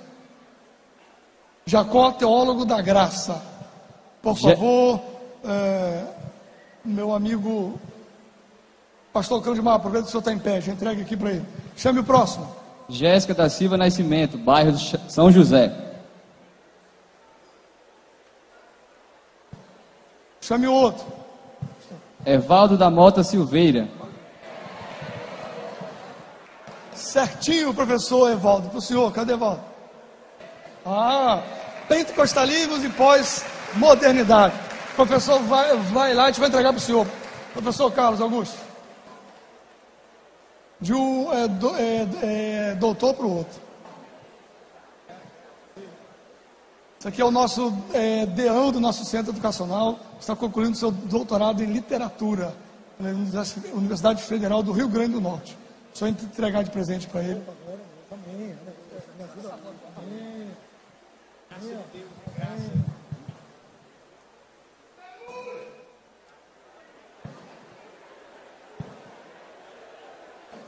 Pronto, Cláudio, resolvido. Obrigado. O senhor já fica aqui para as perguntas. Agora o pastor vai responder algumas perguntas. Irmão Ronaldo, faça aqui as perguntas. O senhor fica no microfone. Irmãos, tem muitas perguntas aí, às vezes perguntas mais complexas que não dá para você responder assim tão rapidinho. Então, vamos ver o que a gente consegue responder aí, né?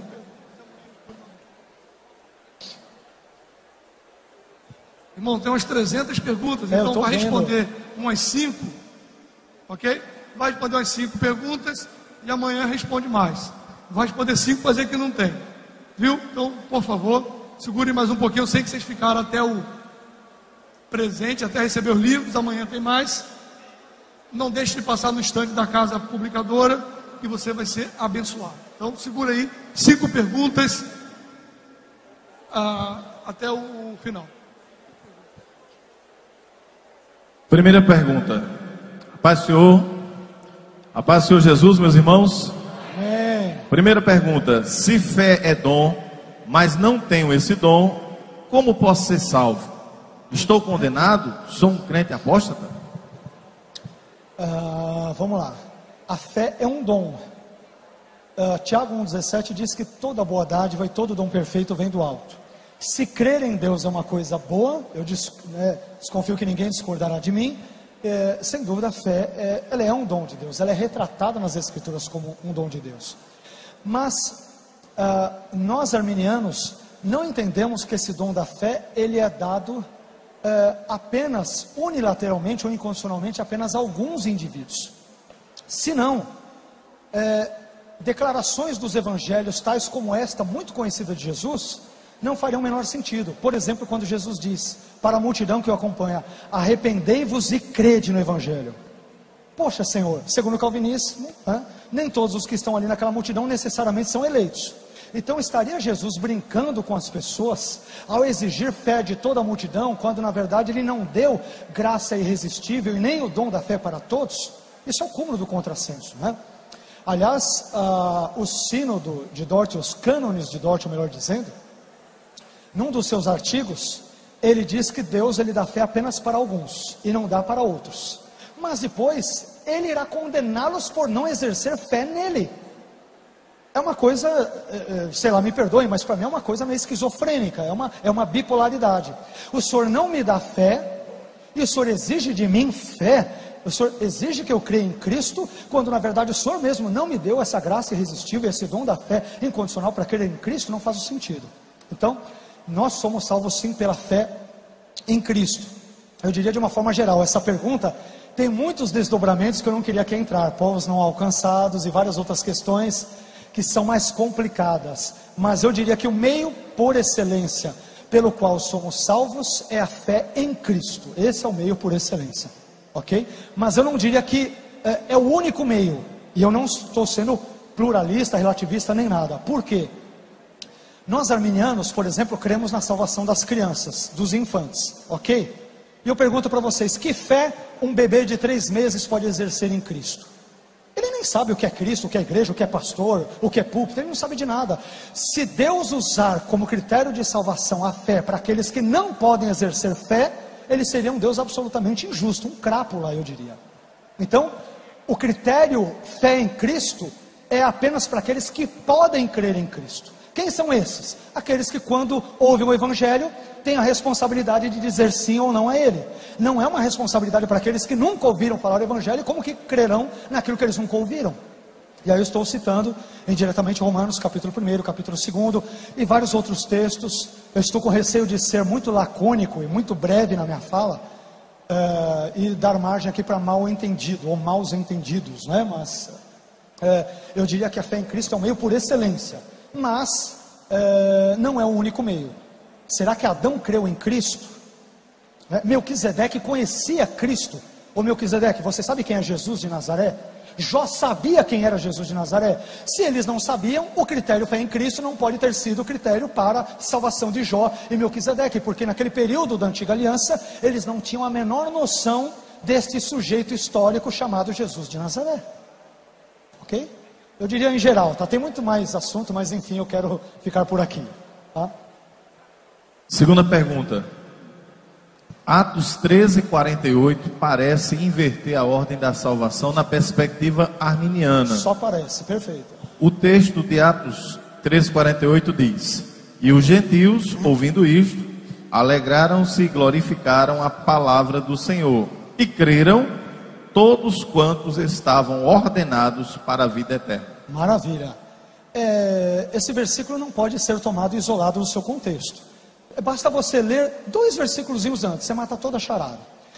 Curiosamente, não sei se por predestinação, porque eu livremente escolhi, eu estou aberto com esse texto aqui. E ele diz o seguinte, a partir do versículo 46: Mas Paulo e Barnabé, usando de ousadia, disseram: Era mister que a vós se vos pregasse primeiro a palavra de Deus, falando aos judeus. Mas visto que a rejeitais, eu posso rejeitar a palavra de Deus, e vos não julgais dignos da vida eterna, eis que nos voltamos para os gentios. Aí tem um contexto, porque o Senhor assim não o mandou, eu te pus para a luz dos gentios, para que sejas de salvação até os confins da terra. O contexto é autoexplicativo. Eu poderia recorrer ao texto grego, tetagmenoi, que pode ser traduzido como ordenados, né? Colocados. Eu poderia usar vários outros argumentos, mas o argumento de Lucas em Atos Deus ordenou não apenas aos judeus, mas também aos gentios depois dos judeus a salvação. É isso que está, por exemplo, em Romanos no capítulo 1. O evangelho é o poder de Deus para a salvação de todo aquele que crê, primeiro do judeu e depois do grego. Grego, entenda-se, todo não judeu, gentil. Esse é um resumo de Atos 13, que não pode ser isolado no versículo 48, para não cometermos exegese. Ele tem que ser lido no seu contexto. Então, Lucas está dizendo que tanto os judeus têm primazia com relação à recepção do evangelho, mas Deus também incluiu os gentios no plano salvífico. Como os judeus rejeitaram, ele parte para os gentios. Não quer dizer que é apenas um grupo de gentios unilateralmente, incondicionalmente foram ordenados para a salvação. Se esse fosse o caso, esse tipo de doutrina entra em choque frontal com o ide por todo mundo e pregar o evangelho a toda a criatura. Deus, desculpe, para essa característica de Deus eu falaria: o senhor está maluco? O senhor é meio bipolar? O senhor é meio esquizofrênico? O senhor escolhe apenas algum para a salvação e outros não? O senhor ordena alguns para a salvação e outros não? E me ordena que pregue o evangelho a toda a criatura? Vai que eu me deparo com um não eleito, um réprobo, que o senhor já destinou incondicionalmente para o inferno. Eu vou falar para ele que Jesus o ama? Isso é mentira e da pior espécie. Então, ensinamentos como este, eles acabam com o contexto ou com o conceito missionário. Por mais, eu não estou dizendo, que fique claro, que calvinistas não evangelizam. Essa normalmente é uma chacota feita entre arminianos e tudo, que calvinistas não evangelizam e tal. Não é bem assim. Mas quando eles evangelizam, eu diria que eles são bem consistentes. Como que eu vou pregar o evangelho a toda criatura, se eu não sei, entre as pessoas que estão me ouvindo, se há réprobos, que é a terminologia técnica para aqueles que vão para o inferno, e salvos? Por isso que eu já disse num dos programas, eu disse da forma mais sincera possível: se eu fosse um pastor calvinista, eu entraria em parafuso, eu teria que ser acompanhado constantemente por psicólogos, Eu estou dizendo da forma mais respeitosa. Por quê?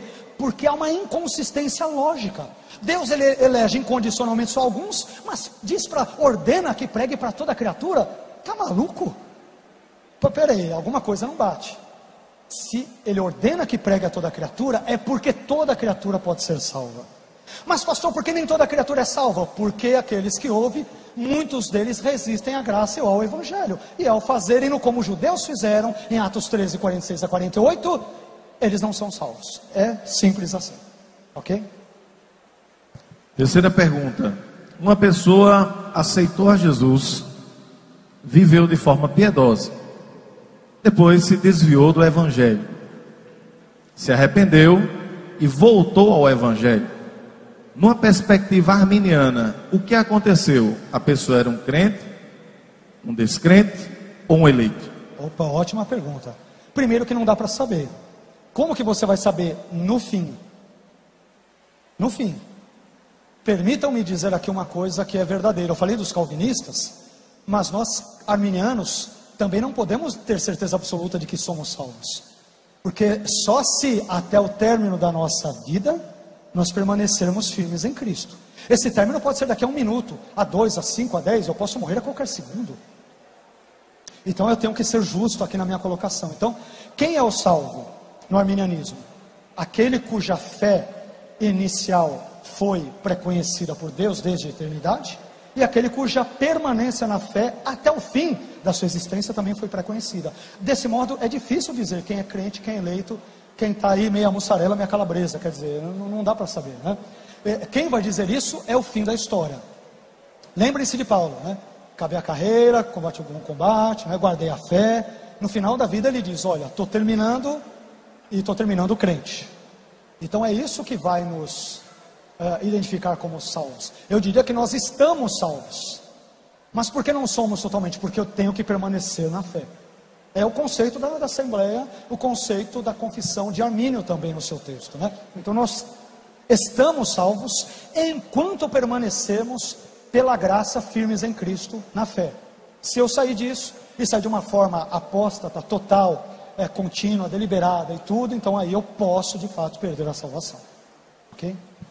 Quarta pergunta: se Deus elege com base na presciência, quem colocou o futuro lá para que ele pudesse prever?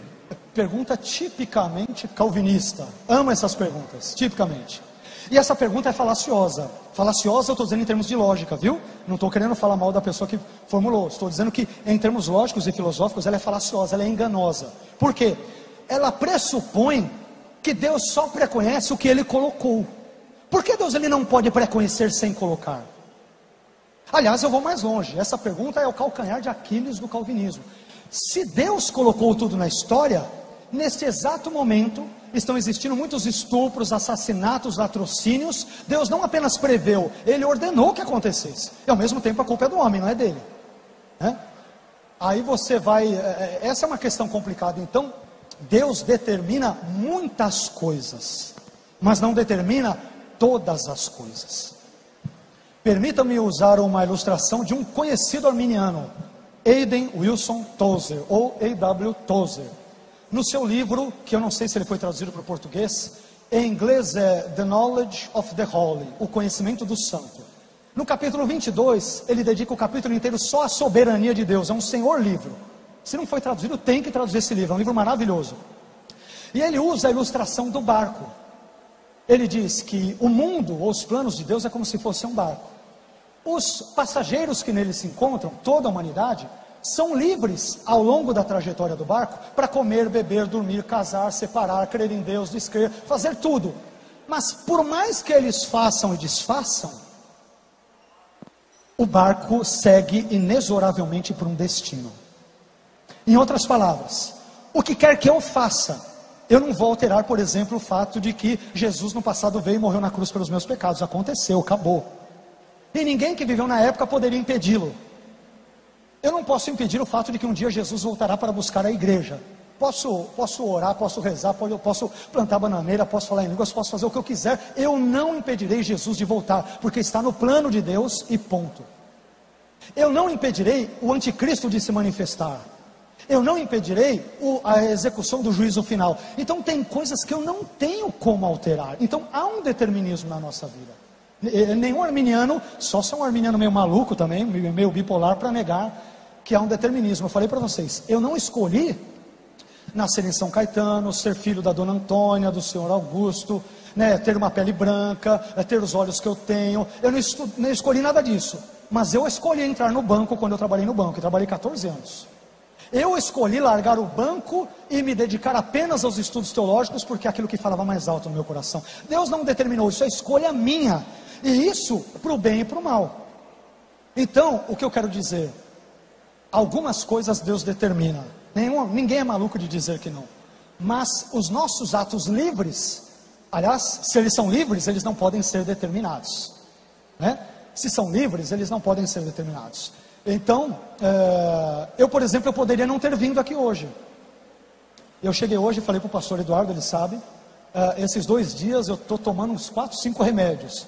Eu estou falando com vocês neste exato momento, estou com dor de cabeça, minha garganta está latejando, mas glória a Deus. Mas eu poderia não vir e falar, pastor Eduardo, quer saber, eu não vou. Por qualquer motivo. Os irmãos iriam me criticar, o Vailate não veio. Poxa, ele não deu com a palavra dele, isso é testemunho, e barará. Poderia acontecer o que fosse, mas eu poderia não vir. Mas eu quis vir. Vocês quiseram vir. Não importa os motivos, vocês quiseram vir. E quiseram usar a roupa que vocês estão usando. E quando o evangelho foi lhes oferecido, a graça de Deus trabalhou no coração de vocês para vocês dizerem sim ou não ao evangelho.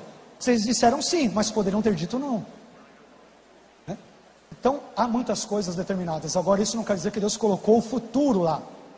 Se eu falar que Deus colocou o futuro, eu me verei em maus lençóis, porque toda Auschwitz, Dachau, Treblinka, o Holocausto, onde morreram mais de 6 milhões de judeus, ao todo mais de 20 e poucos milhões de pessoas, entre judeus, poloneses, testemunhas de Jeová, homossexuais e tudo. Se eu seguir a lógica calvinista, foi Deus que determinou que acontecesse tudo isso. Mas ainda assim a culpa não é dele. John Piper, no famoso 11 de setembro de 2001, disse que Deus, ele ordenou que o avião atingisse as torres gêmeas. Mas a culpa não é de Deus, a culpa é de quem estava pilotando. Aquilo que é chamado de compatibilismo filosófico, ou eu diria contradição. Então, Deus determina muitas coisas. Ele não necessariamente determina todas as coisas. Se ele determinasse todas as coisas, o Gênesis seria ininteligível. O Adão, como a de toda árvore, tá? Menos dessa daqui. Ô Deus, mas por que o Senhor fala isso? Se o Senhor já me predeterminou e colocou no corredor da história que eu pecasse.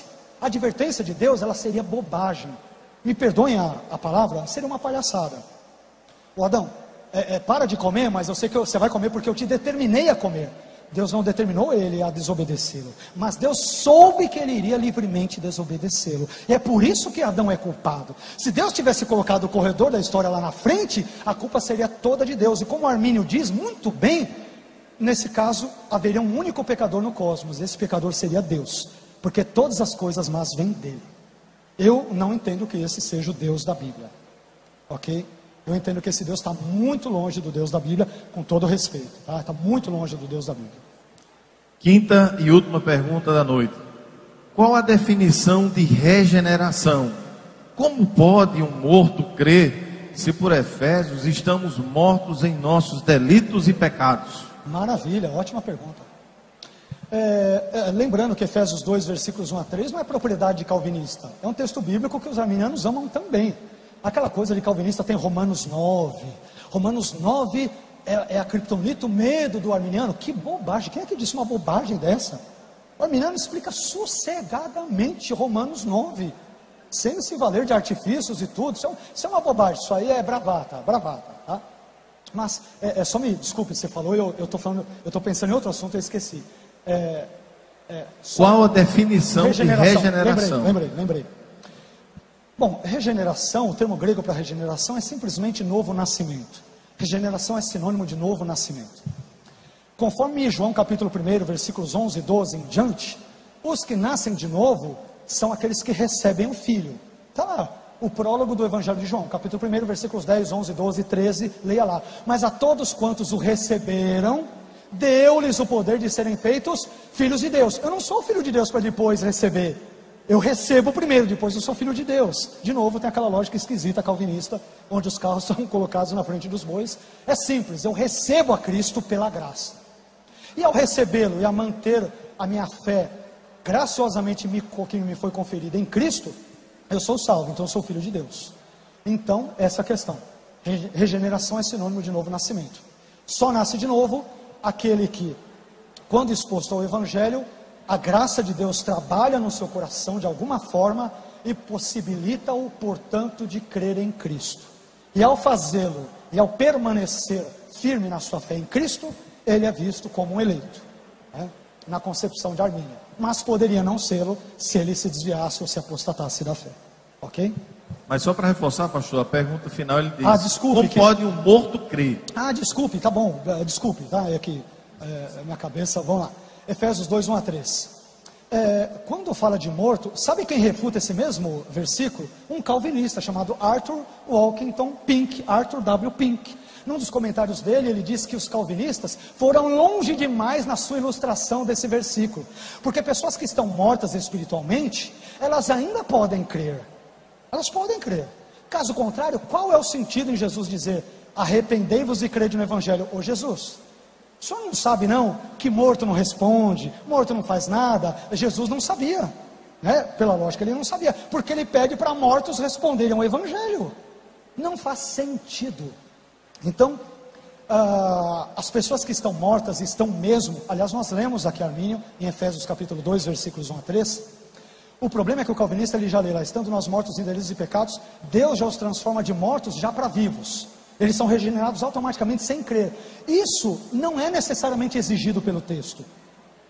Então, há um pressuposto calvinista que não está no texto, porque o calvinista lê Efésios 2 assim, estando nós mortos em delitos e pecados, nos vivificou incondicionalmente. Essa é a ideia, né? Mas por que eles não teriam ali que ser vivificados pela fé? Aliás, é o que diz a continuação desse mesmo texto, Efésios 2:8. Pela graça sois salvos, mediante a fé. Isto, tudo, né? Ou seja, o ato de ser salvo pela graça de Deus, por meio da fé resposta humana, isso não vem de vós, isso é dom de Deus. A graça é a parte de Deus, a fé é a minha parte, porque não é Deus quem crê, quem tem que crer sou eu. O Evangelho não é pregado para Deus, para um anjo, para um serafim, para um querubim. Quem tem que crer é o pecador, e Deus nos dá condições para crer, mas eu não tenho que ser regenerado para crer, eu tenho que crer para ser regenerado.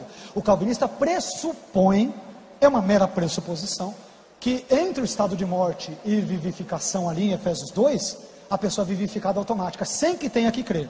Mas o contexto da passagem, Efésios 2:8, é sempre ler o contexto. Leia um contexto que a maioria esmagadora das dúvidas cai por terra, né? Então só é salvo aquele que pela graça crê em Cristo e permanece crendo nele. Obrigado, gente, desculpe alguma coisa se passei um pouco do horário e tudo, Deus abençoe, tá?